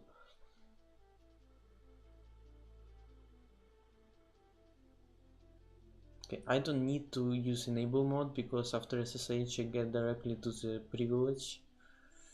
Credentials, use SSH key and SSH agent if present, accepts -u my user -k if using password via bastion.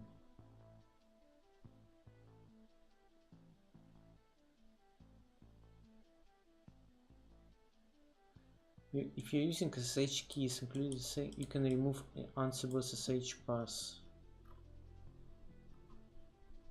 Okay. Group vars IS YAML.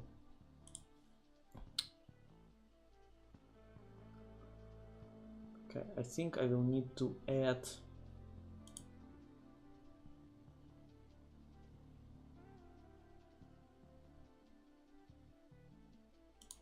this part here. So they say I should use Ansible connection network CLI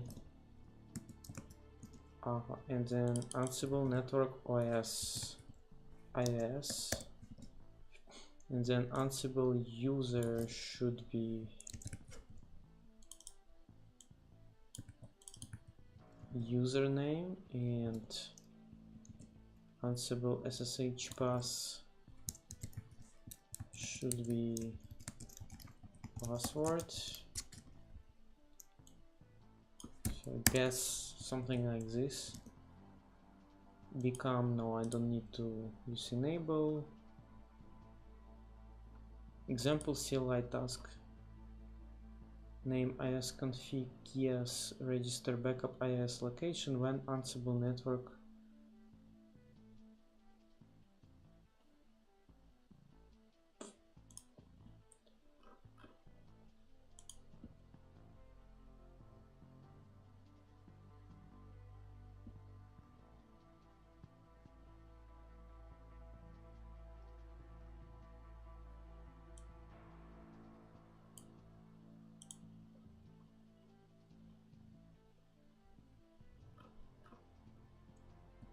Okay.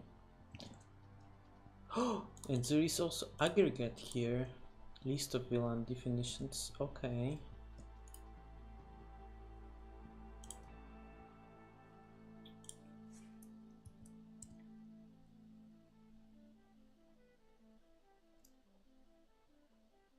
Oh, it worked.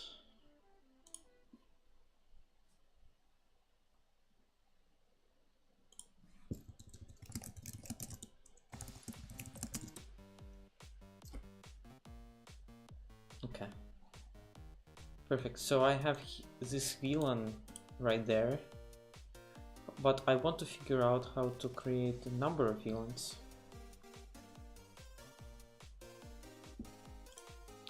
And I think the proper option is aggregate list of VLAN definitions. Let me check this.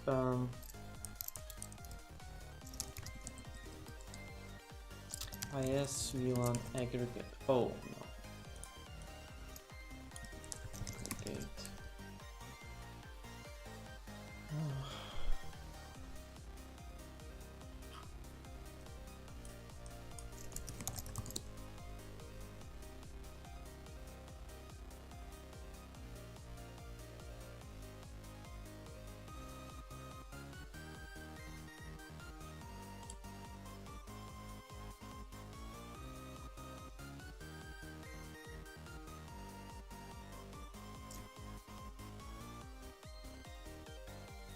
Okay, so aggregate takes list. I think aggregate is exactly what I need here. So it will be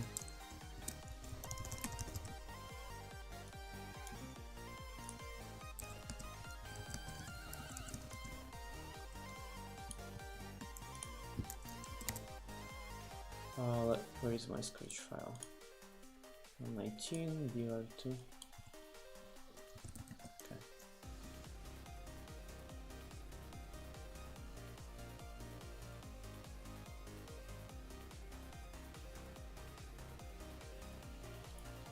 Let's upload this one. I think I should actually write some kind of blog post or something finally, because it will be actually kind of funny to write a blog post on stuff that is going to be released like next week or something, and you already kind of try to figure out how to use it. But you know, there is never enough time to actually sit down and write something. Okay, so I really hope this one will work.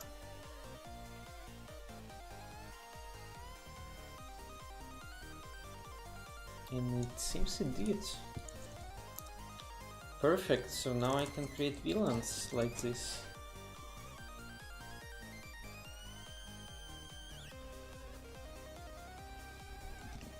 Okay.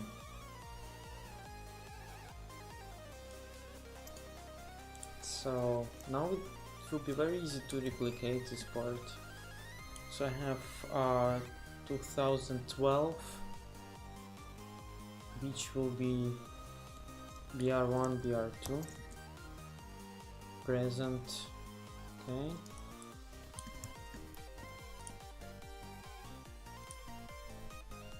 Then I will have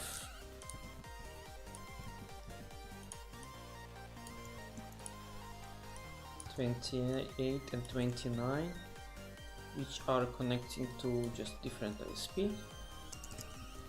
Okay, let's upload this one and we run this.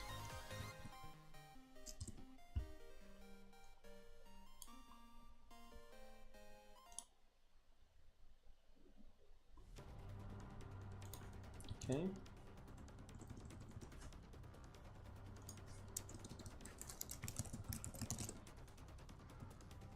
Perfect. Nice. Okay, once you figure out how it works, everything becomes so easy. Okay, now I want to configure trunks on them.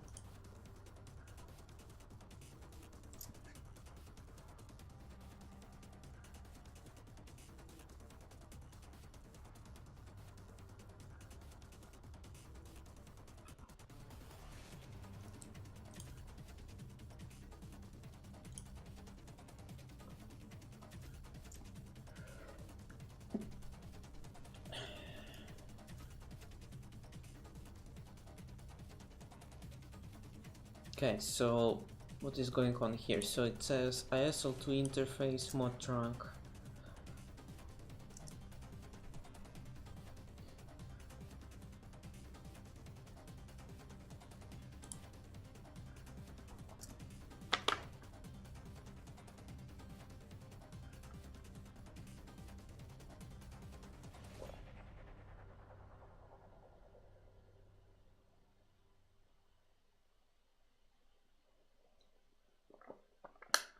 Native VLAN 10.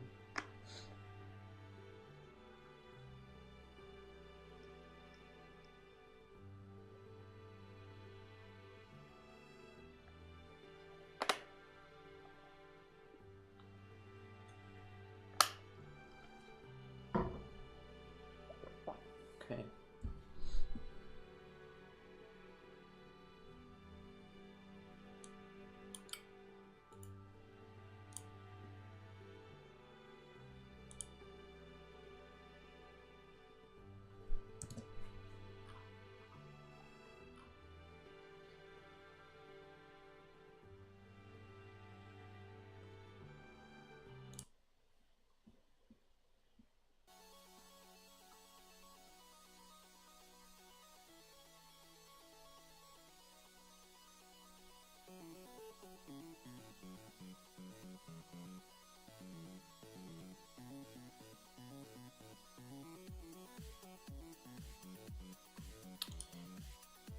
I don't really understand this part. Trunk allowed VLANs and trunk VLANs. What is the difference?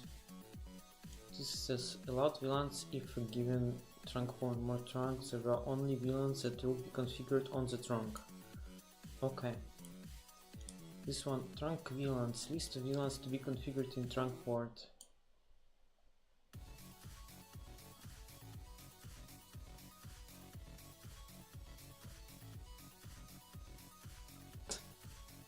Seems to me like it's the same thing.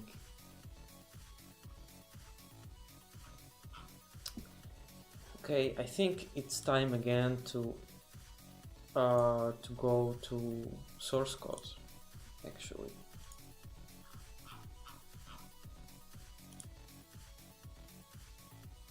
Let's see, ISL2 interface, documentation. Get switch port, default switch port config.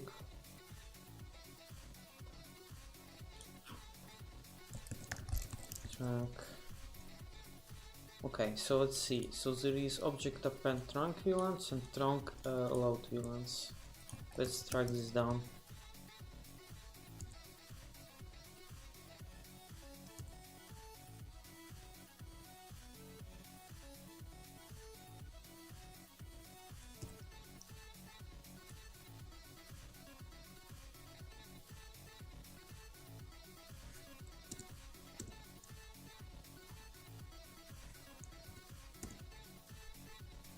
If trunk VLANs or trunk allowed VLANs, trunk VLANs list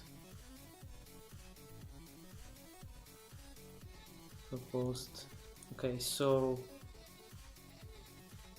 here the code is the same except of proposed allowed true. So I have to track now this allowed. What does it do?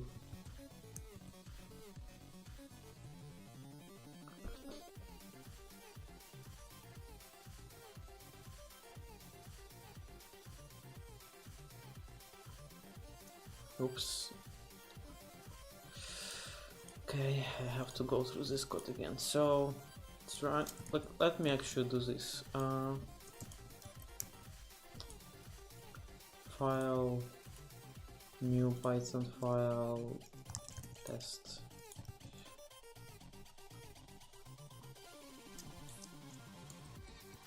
Okay.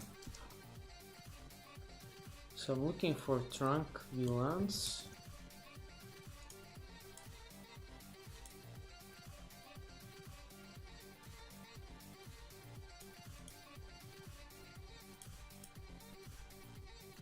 Okay, so this part I will copy to Scratch file.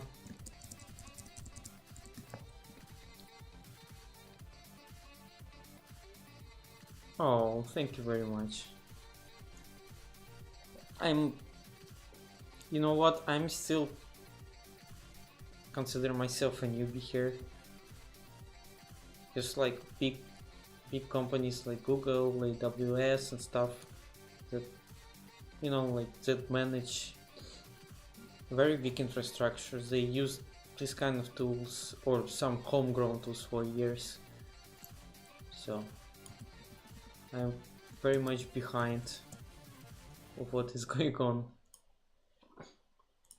Okay.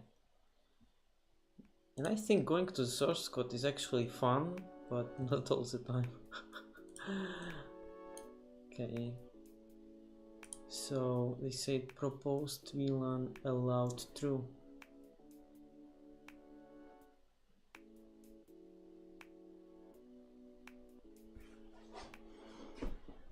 And no worries. Whenever I talk to people who are just starting, either coding or networking, you know, I also hear this kind of sentiment about that, oh, like I'm behind, I do not know how this is done. Sometimes I also feel, sometimes I also hear I'm stupid, I don't understand how it's working, so on. And usually what I reply is that it doesn't matter where you are right now. What matters is where you want to be and how much effort you are ready to put into it. So for ASIQ cow, you can actually get it from Viral first, or you can get it from Cisco website. What is the best way to make sure you keep streaming? Subs? You know, I don't really push for subs because, like, I mean, obviously it pleases my heart to see people supporting my streams in this way, but you know, I'm okay if people just keep watching it, and if even I can get one or couple of people excited about this network programmability stuff and they start playing on their own, I think it's already success for me. So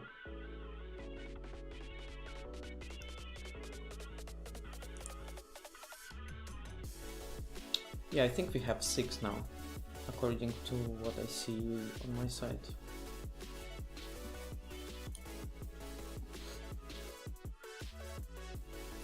I also wanted to ask if you post all of your videos. Yes, they are on the YouTube.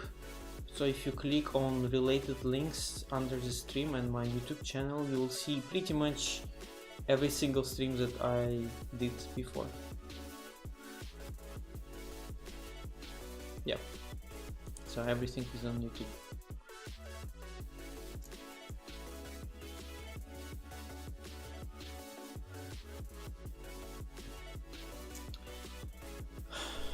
So I'm really trying to figure out what they're trying to achieve.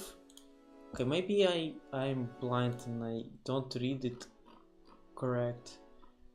List of allowed VLANs in a given trunk port. If mod is trunk, these are the only VLANs that will be configured on the trunk. Trunk VLANs. List of VLANs to be configured in trunk port. Use this VLAN range to add or remove. Okay, I think I got it. So with this one, we are actually specifying the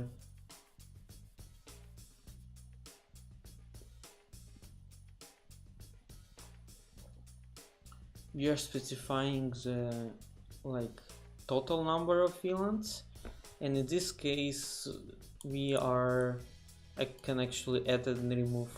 I think I got it. I still though want to see the source code, because I have mixed feelings about this kind of notation. I also would like it to take a list so I can pass variables from another playbook. But I'm not sure it will be possible. It really depends on the source code. So let me see here.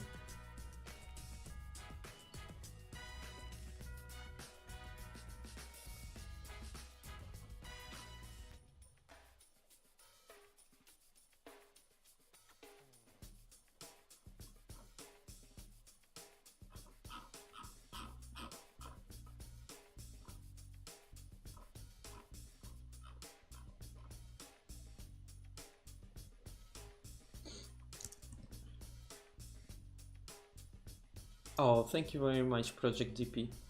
Very much appreciated for your sub.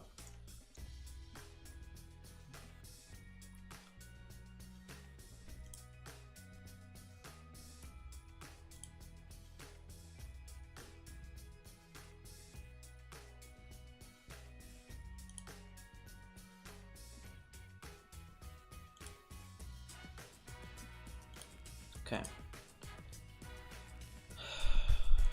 Okay, so yeah, I think I kind of understood what they're trying to do here.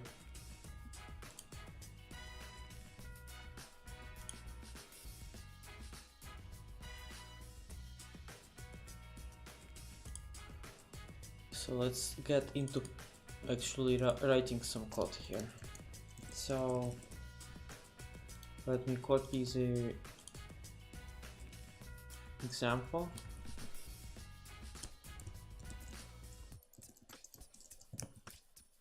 So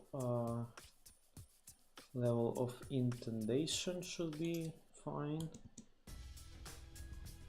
Okay. So, and I have Ethernet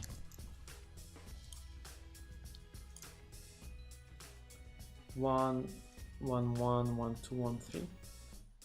Okay. And let me see if they accept also aggregate for multiple interfaces.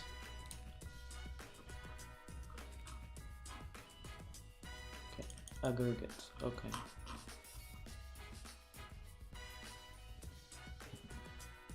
So aggregate, oh no, not like this. Aggregate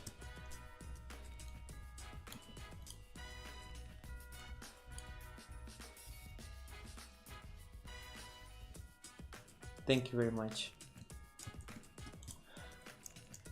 Okay.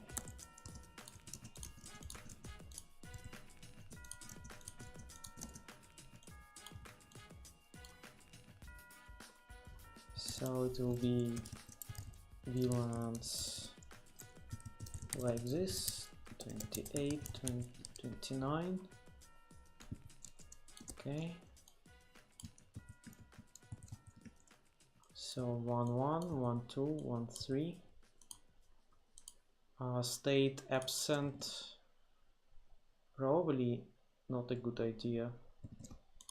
Let's remove the state. Okay.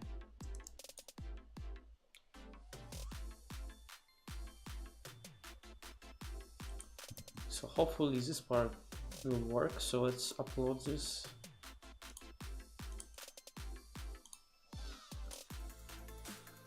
And let's rerun this playbook.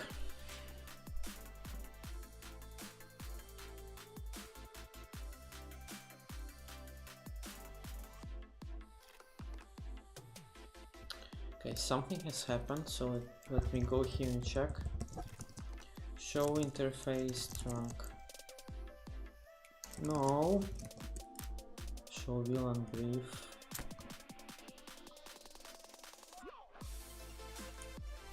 Oh. Okay. Show run interface Ethernet 1.0.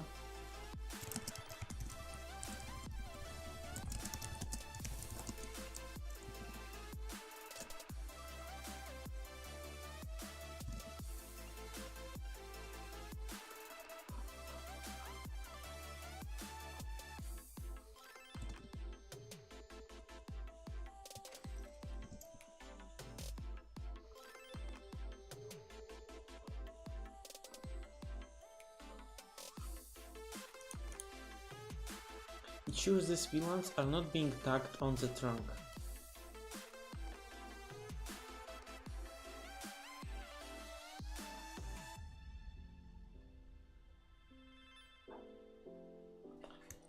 Let's try again with BVV.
Okay, just for the test, I will change this to allowed VLANs everywhere.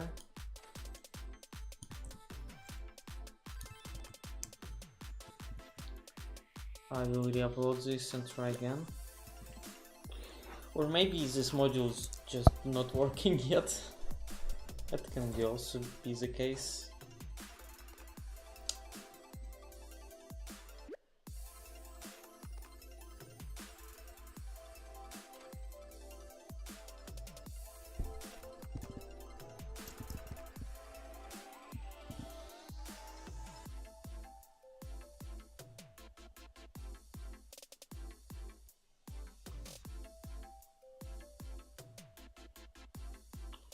Switch port trunk allowed VLAN invalid input detected.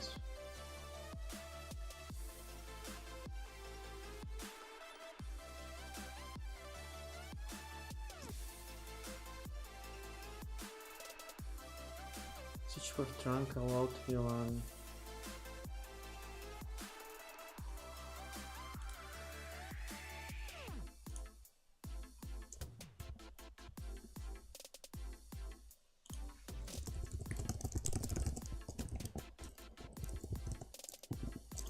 Okay, I think I understand why the problem happens. That said, I don't see it's using .1q encapsulation so that I can actually switch port to trunk. And I think that's the reason why.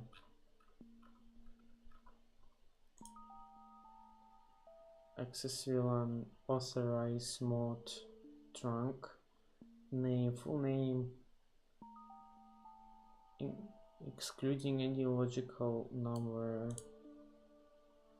native VLAN, provider no, username, okay, host, password, port, state, trunk.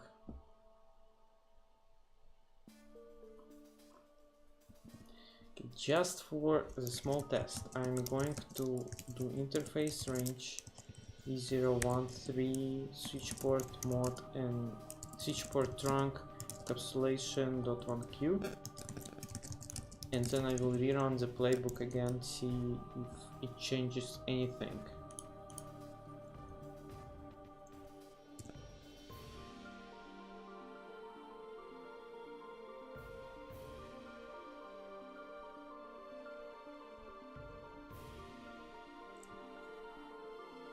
Invalid input detected.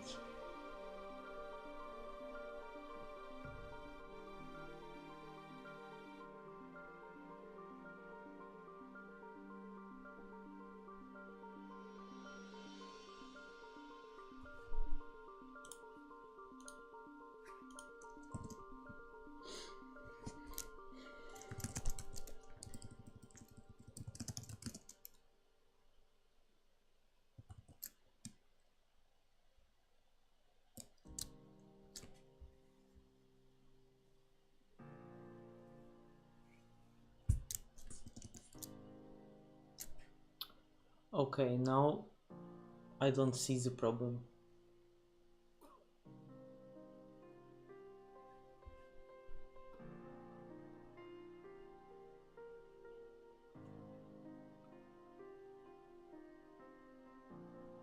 Switch for trunk allowed VLAN.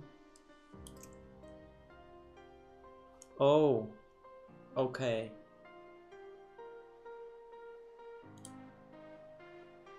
Let me try. I think it's also VTP mode transparent.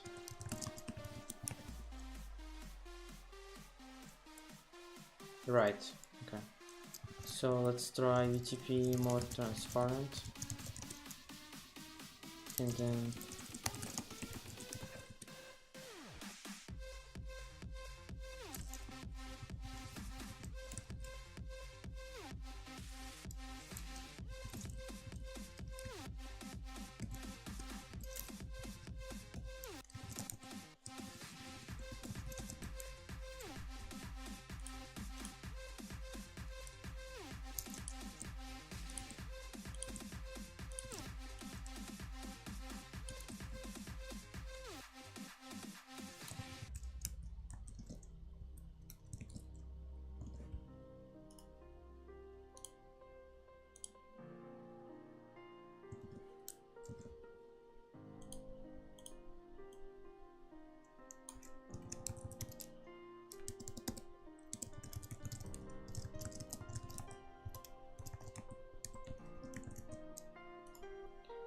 okay, try number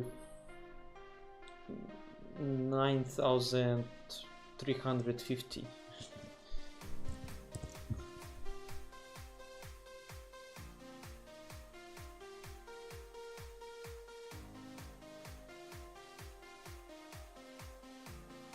Okay, now it works.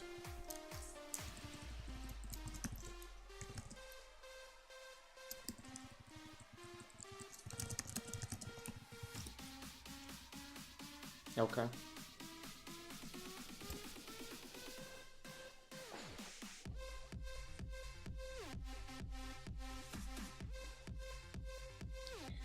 So I'm still don't get the difference between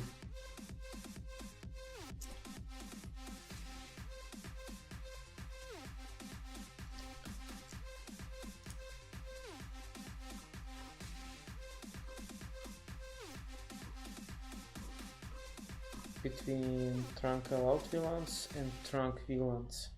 List of allowed VLANs in a given trunk port. If not a trunk, these are the only VLANs that will be configured on the trunk. Okay, so let's do a check. Let's do here. I will add VLAN 30, and here I will change this to like this.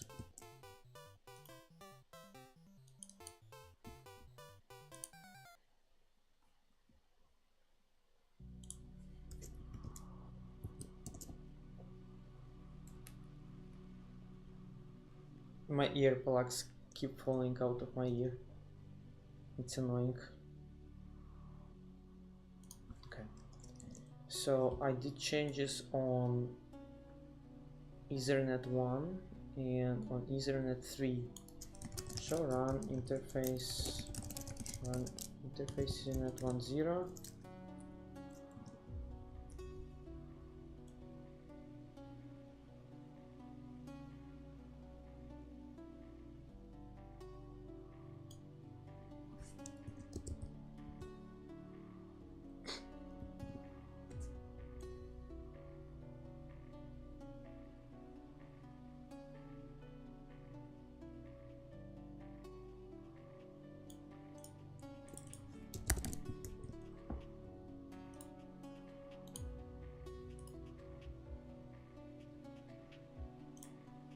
And let's do also here, let's say 1, 2, 3, and here will be also 1, 2, 3. It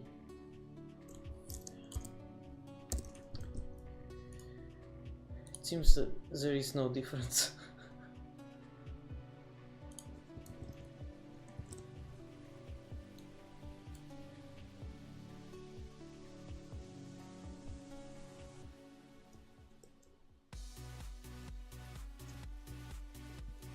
Okay, let's see, show run interface E01. Okay. So if I do trunk,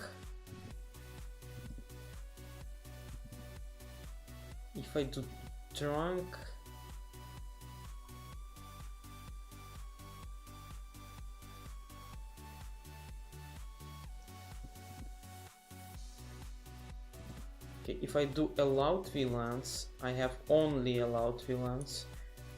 If I do just trunk underscore VLANs, I am adding VLANs.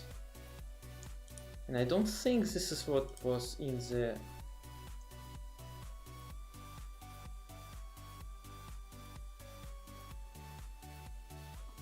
here. Trunk allowed VLANs. List of allowed VLANs in a given trunk port. If mode is trunk, these are the only VLANs that will be configured on the trunk. I have to compare this again. Here I have allowed VLANs 1, 2, 3 on port 1, 2. Okay, and I see only those. And on 1, 1 I have okay. And here they say list of VLANs to be configured on the trunk port. If mode is use VLAN range to add or remove from the trunk. Okay, now I got it. I don't get why would you use Ansible if you want to add, or I mean, why would you ever use these trunk VLANs? This part I kind of don't get. I think you're supposed to have your whole list here in allowed VLANs, and you just add or remove whatever you want to do. I don't see any use case for using trunk underscore VLANs, really. Okay.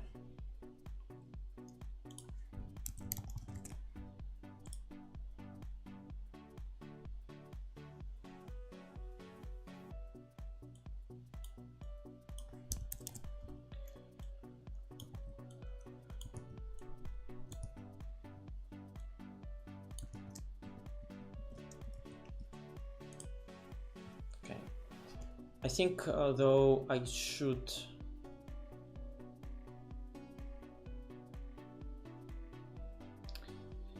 I'm thinking if I should raise an issue for VTP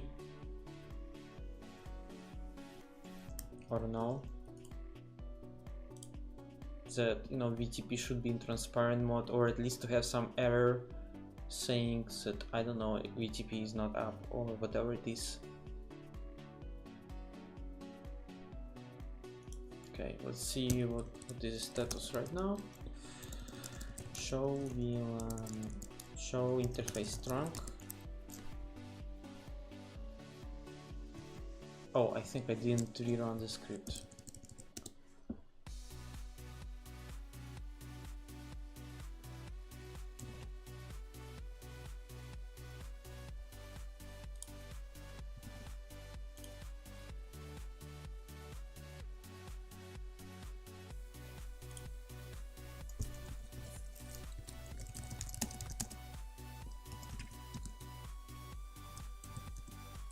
Okay.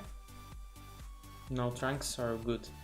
Now what I don't like is that it's in the playbook. Ideally this part should not be in the playbooks. This part should be in the variables. So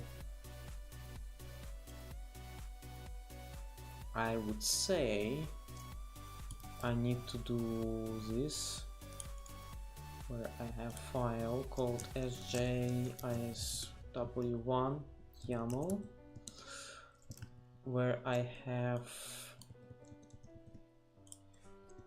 let's say interfaces,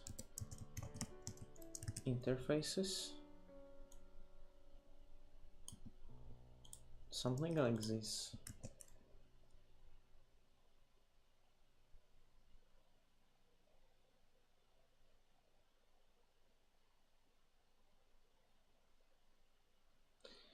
Well, you don't have to. There is a question in the chat. If you want to add a new VLAN to the trunk and push the config via Ansible, you need to pass all allowed VLAN list.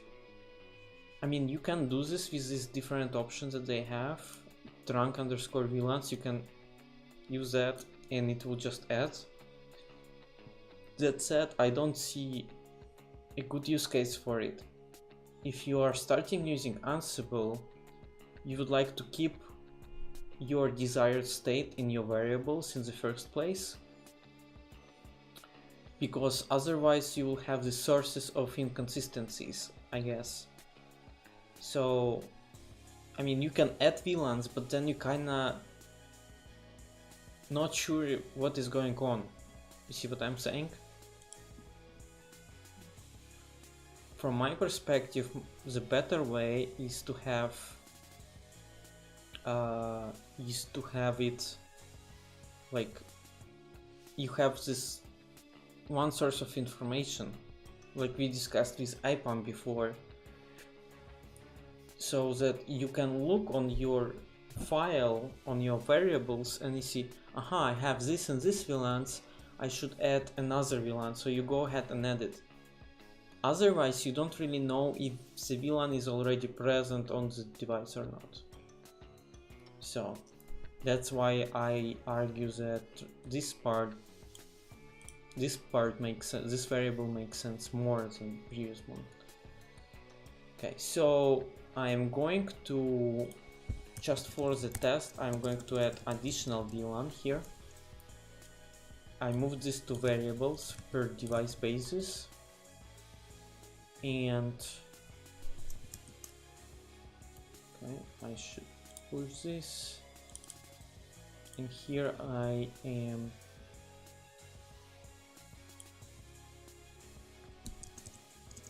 changing, and this should be interfaces. Let's see how this is going to play out.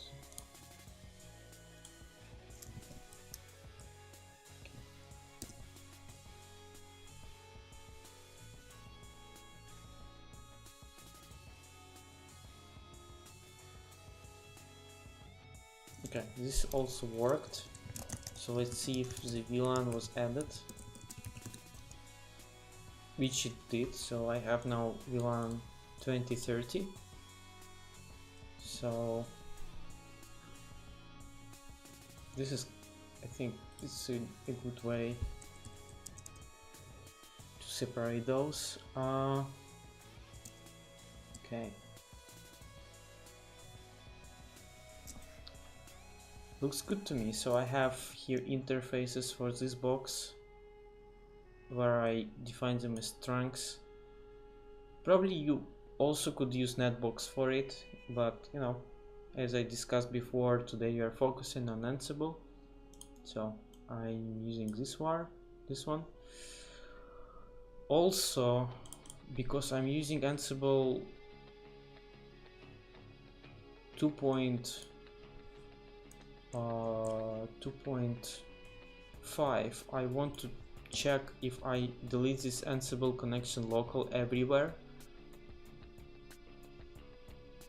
Oh, Okay, I don't need this file. Ansible connection local. So this part I want to delete. I want to see if it still works. And okay.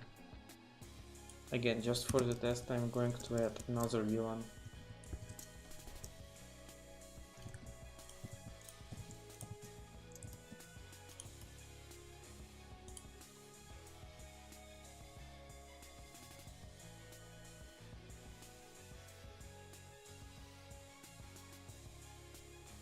Oh, I think they had a native VLAN. Yeah, there is native VLAN. You want me to use that? Yeah, let's actually use that, why not? Let's actually have native VLAN everywhere.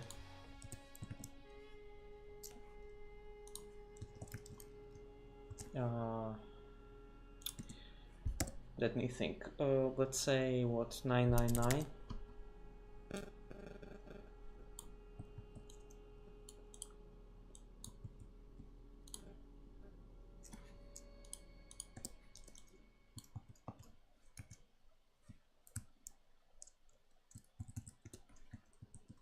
Okay. Let me re-upload this.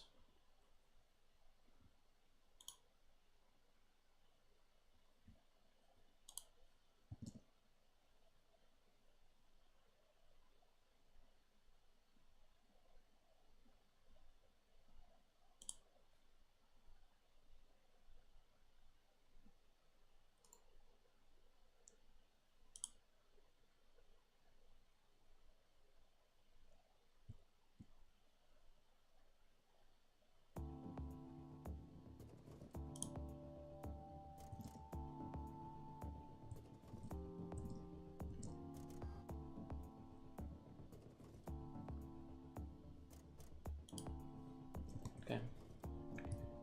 So let's rerun this playbook.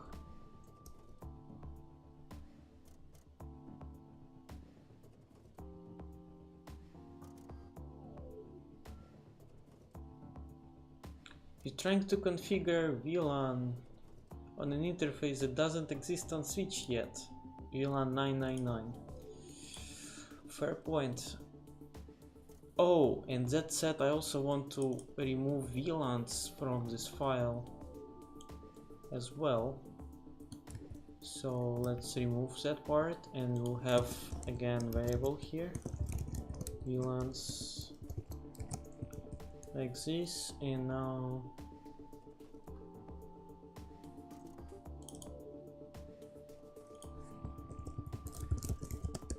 VLANs.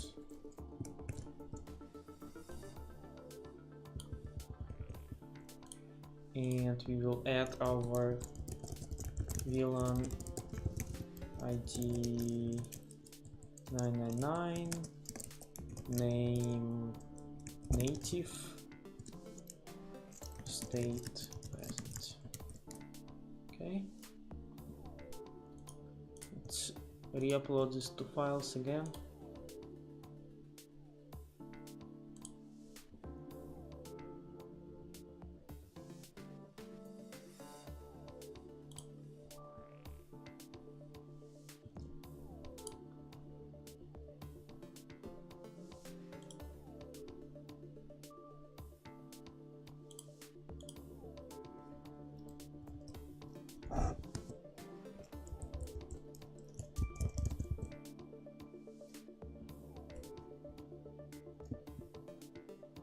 I think I lost the stream for a couple of seconds, and now my chat is disconnected.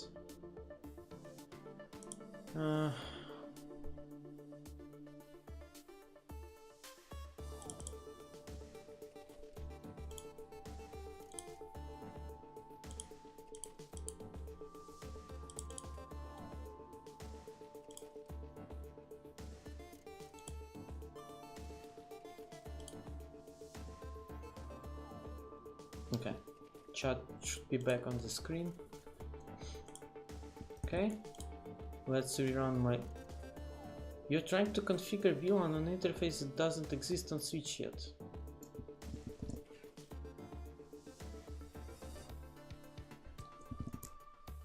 You're trying to configure a VLAN on an interface that doesn't exist on the switch yet.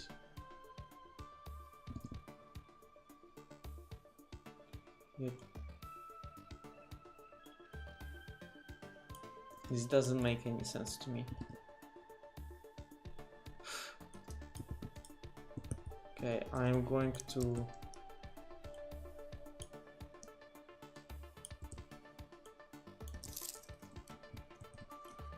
remove this again. Let's just re-upload this and try again. This is very strange. Yeah, I think it's configured. Let's switch show VLAN brief. Actually, no, it didn't get configured.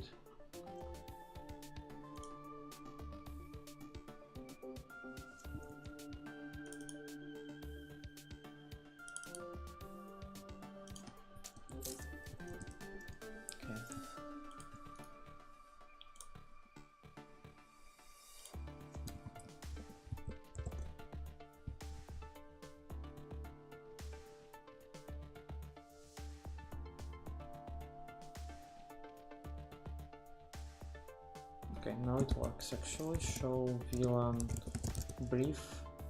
Okay, native VLAN is there. Show run interface E12. Okay, E13. Okay, so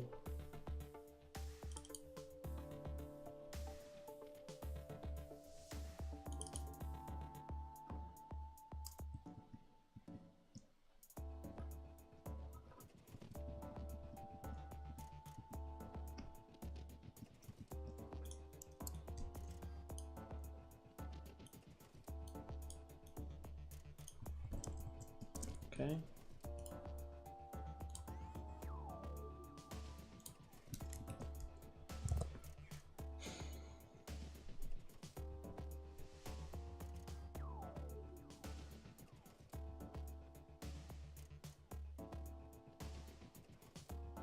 Okay, this looks better. Show run interface E12. Okay, perfect. Cool.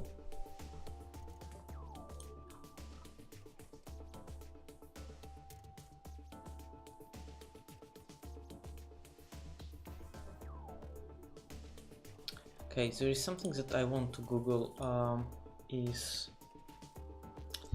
Ansible run task only if required variables are provided.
Okay, so yeah, there was some other problem. I do not know if it's my internet or it's just which server, but right now I decided to change to server from Poland to Amsterdam. Let's see if that helps.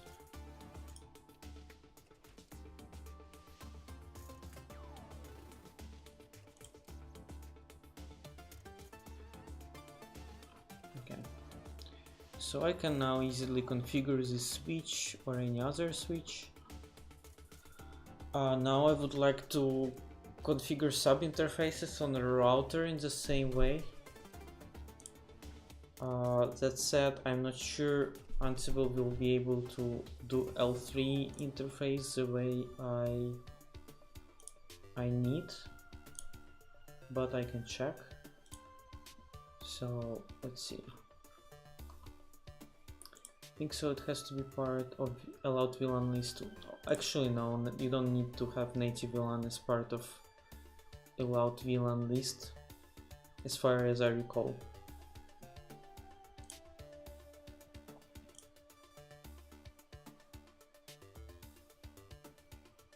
But maybe you should. I don't recall. Maybe you actually should.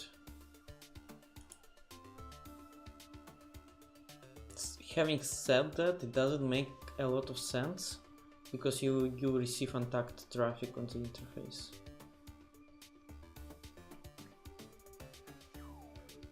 Okay, so let's see L3 interface module. What this guy gives us.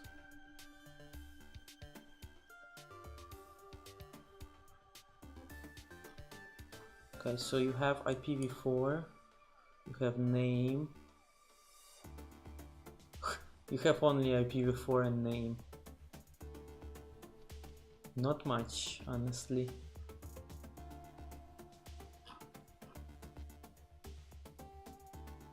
IPv4 and IPv6.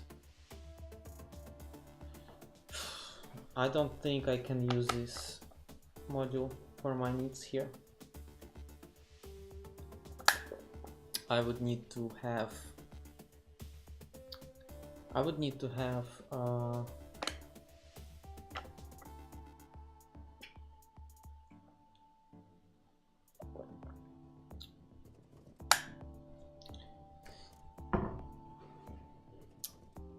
subinterfaces on the routers, and this part is not covered.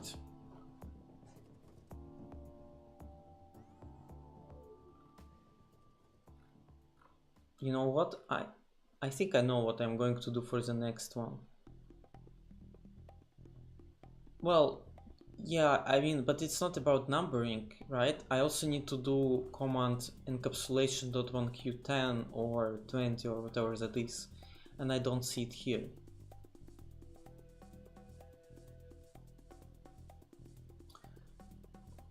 I'm not 100% sure yet, but maybe for the next stream it would be cool to actually write this functionality and do a pull request. I'm not sure yet, but I think it would be kind of nice to do that. Meanwhile, we are going to create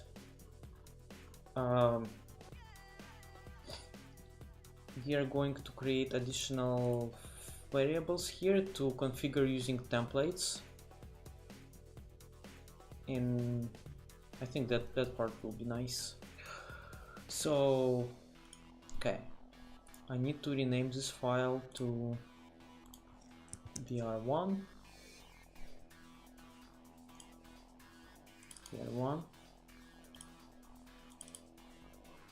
You'll have interfaces as well on vr1, and I have on vr1 here I should have these two. So the interface name will be gigabit Ethernet 1. No, I don't recall what is the interface. Gigabit 4. Let's see. Switch ISW1. Yeah, it's got connected to gigabit 4 on every router. So this will be gigabit 4.2012, and then let's remove all of this part. I don't need, well, actually I do need a native VLAN. Let me do some check, because I kind of forgot where the native VLAN is configured on the device. If it's on the primary interface, which I think it makes sense, gigabit 4,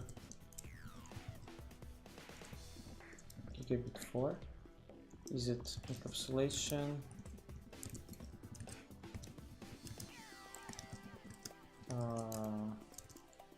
In gigabit 4 999 encapsulation .1q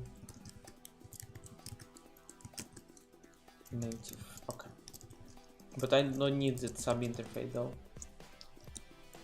Okay, so I don't need this part. Let's say VLAN ID will be 2012 mod trunk. Okay, and let's try to follow their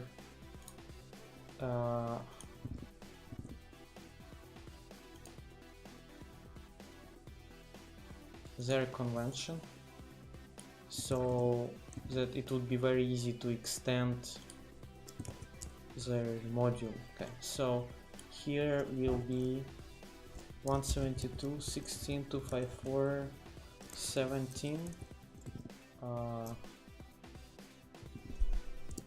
.30. Okay, and let's create another one which will be 19.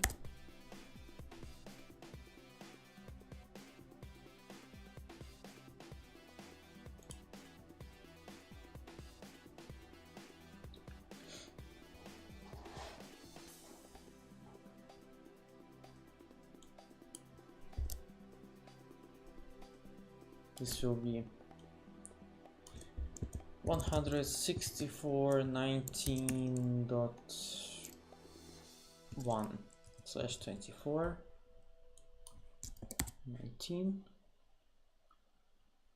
Okay.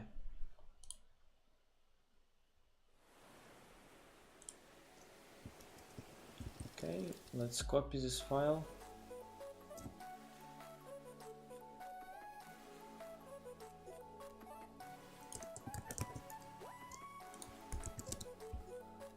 Okay, here we are changing the IPv4 here, and here the VLAN number will be 29. Subnet will be like this, 229. Okay, I think that's pretty much it here. Now I think I will need to use roles. So let's see, Ansible roles. I haven't used roles at all before, so I actually not that sure what is the syntax. Classic original way to use roles is via roles option for a given play.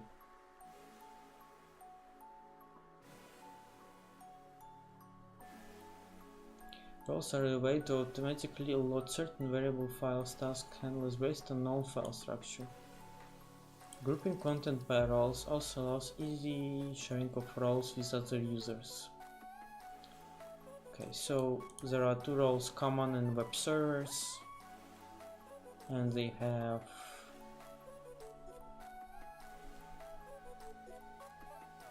okay.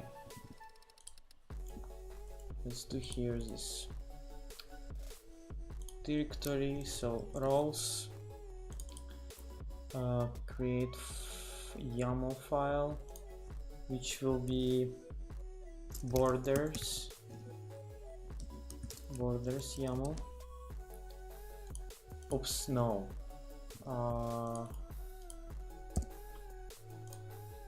So this is going to be roles. What did I do? So this will be borders, and then I will have tasks.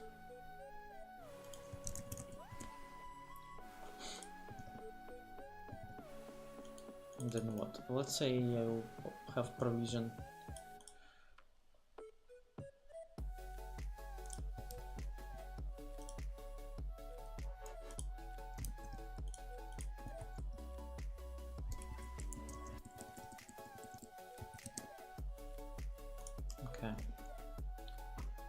So other YAML files may be included in certain directories.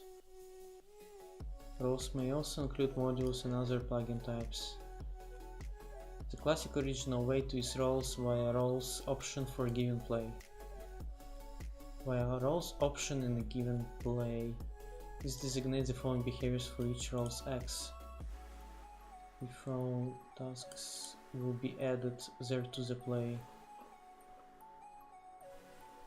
As of Ansible 2.4, you can use roles in line with any other tasks using import role or include role.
Yeah, there are some lags.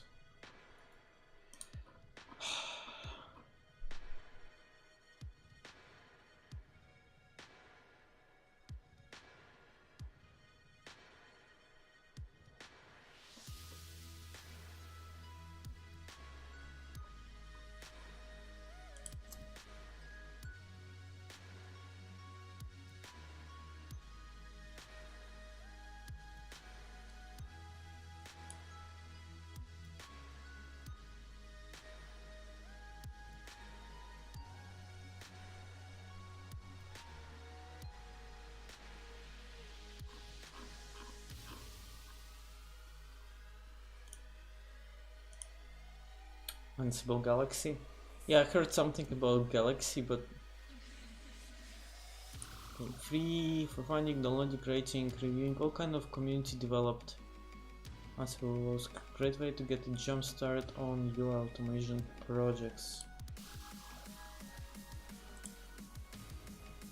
Okay. Well, I already created the structure, so I'm not going to use Galaxy. That said, still thinking how would I use it. So it makes sense to me to use something like this here. The classic original way to use roles is via roles options for a given play.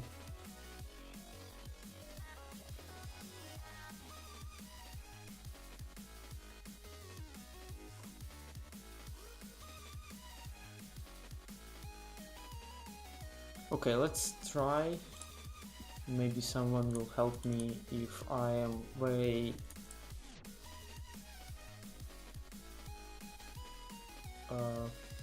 beyond what should be done.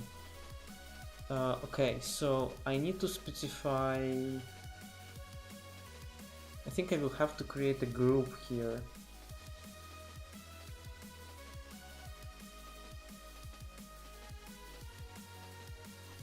New group.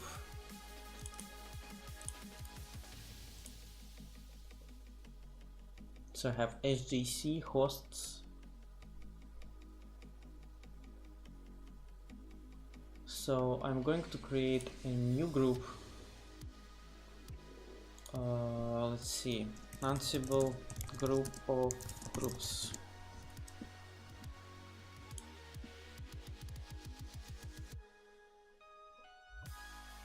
Group of groups.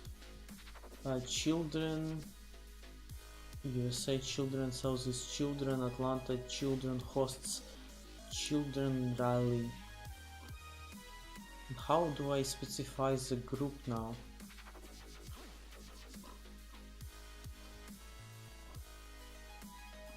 So DC groups first.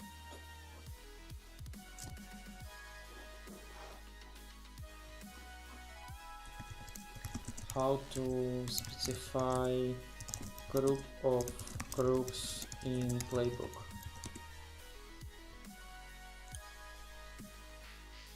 Oh, somebody also has a question. Okay, so playbook, VPC, home, command line out. Okay, this is not it. This is just multiple groups.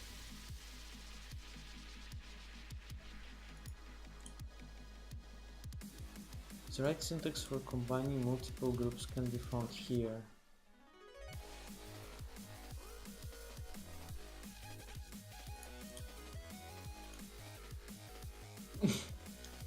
Nice. Probably before clicking on the links, I should actually check where they lead.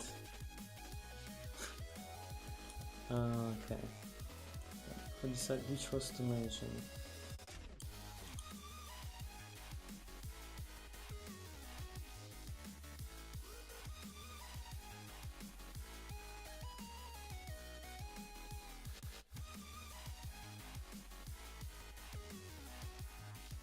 You can also specify intersection of two groups. Okay, I think I will need to use this syntax.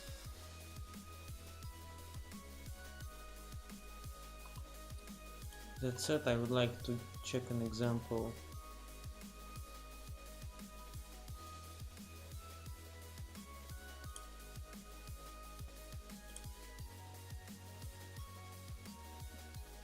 To specify group inside of a group in Ansible playbook.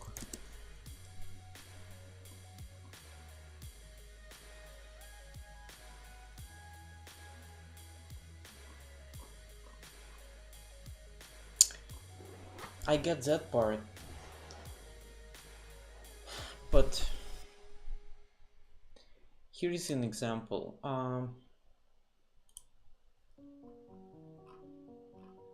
Let me actually see this one. So they have group vars, host vars, library, okay.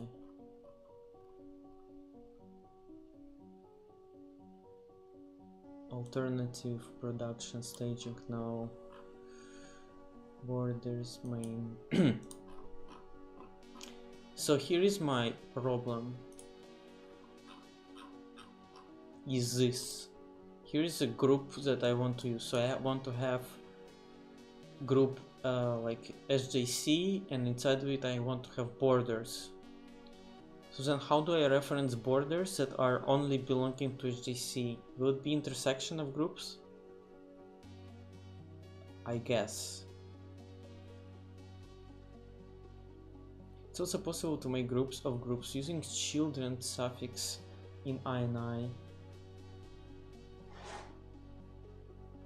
Or you can apply variables using vars. Okay. So yeah, the question here is, when I have this or this structure, what is the name of the group variables file? Should be. It's a group vars rally. Okay, so like bottom level.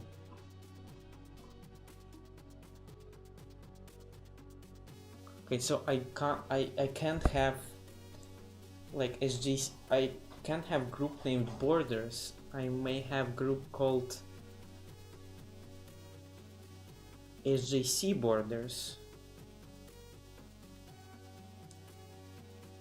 That way I can. Yes, so I'm thinking it should be.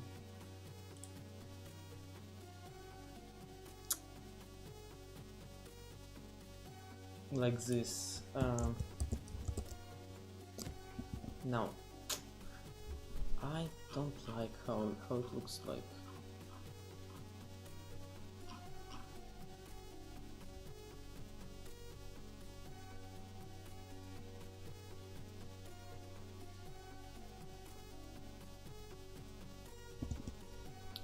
Or I can just specify multiple hosts and do not bother at all. I think this is what I'm going to do. So here will be SJ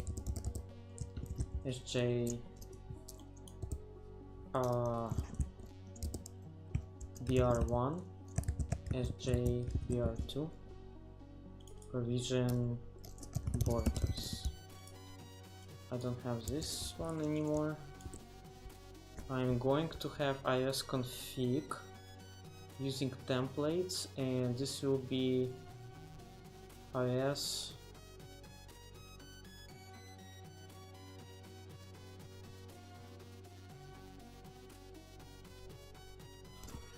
San Jose will have all routers under it. You can have common router group and separate group for San Jose.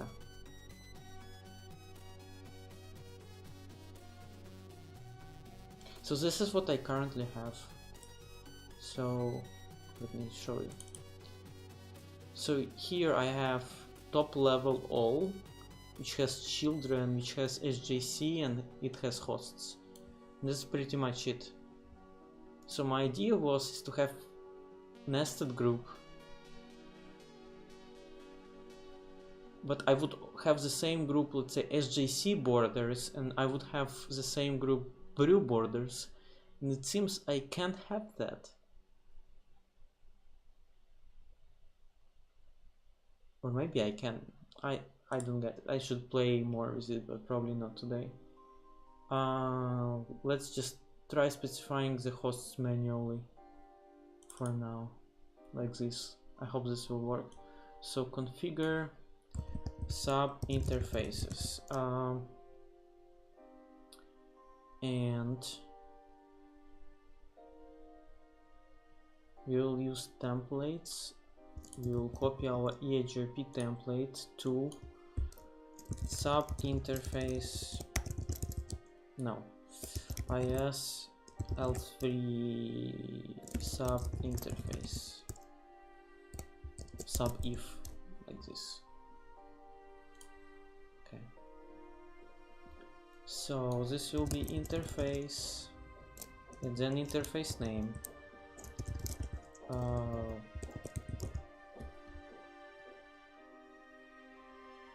Like this.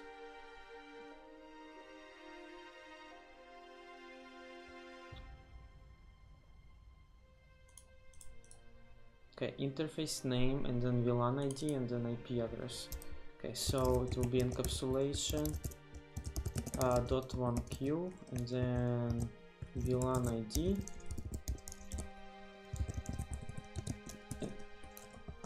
and then IPv4, no, IP address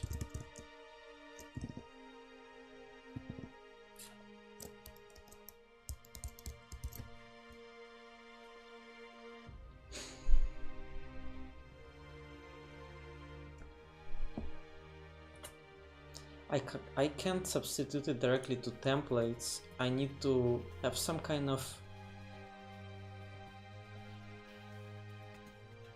I will have to change this. I can't have this substitute directly.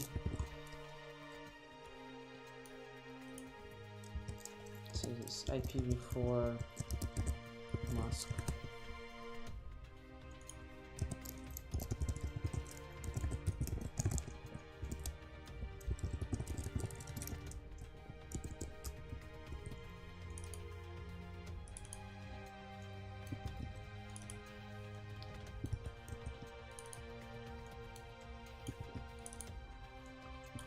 I would need to use some kind of filter or some kind of new stuff that I would have to rewrite on my own, so that this initial IPv4 address is changed into like with slash notation to the format that IS supports.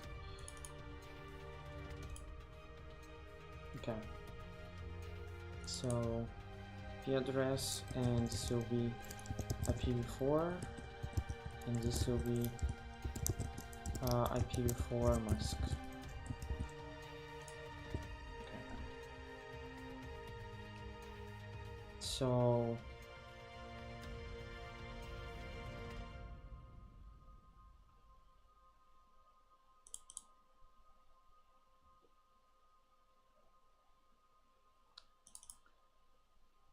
configure subinterfaces provider. Okay, I need to check if they did any changes to IS config module. And I think they did. Where is it? Network modules is config.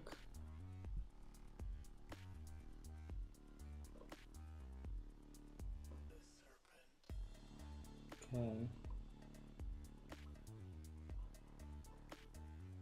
Okay, this is deprecated. Okay, so I have to fall back to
okay, it seems the stream stopped again.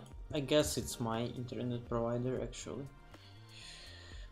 So, okay.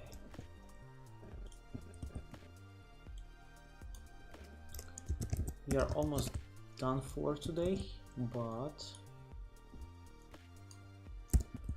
I'm curious if this will work. So IS configs. I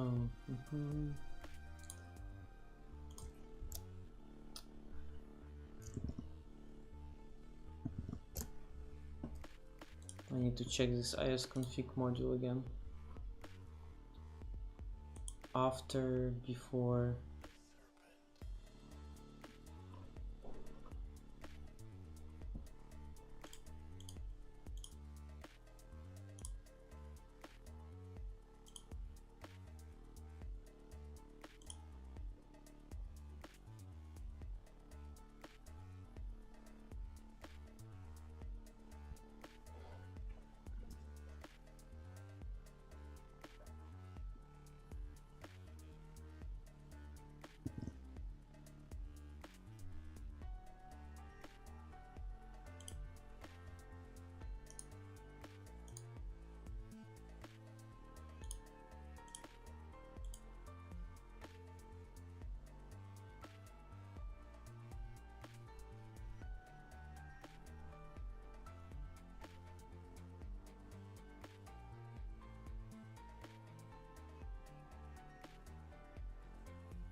Okay guys, actually there is some problem with my internet right now, so we will wrap up for today and we will continue next time doing more of Ansible.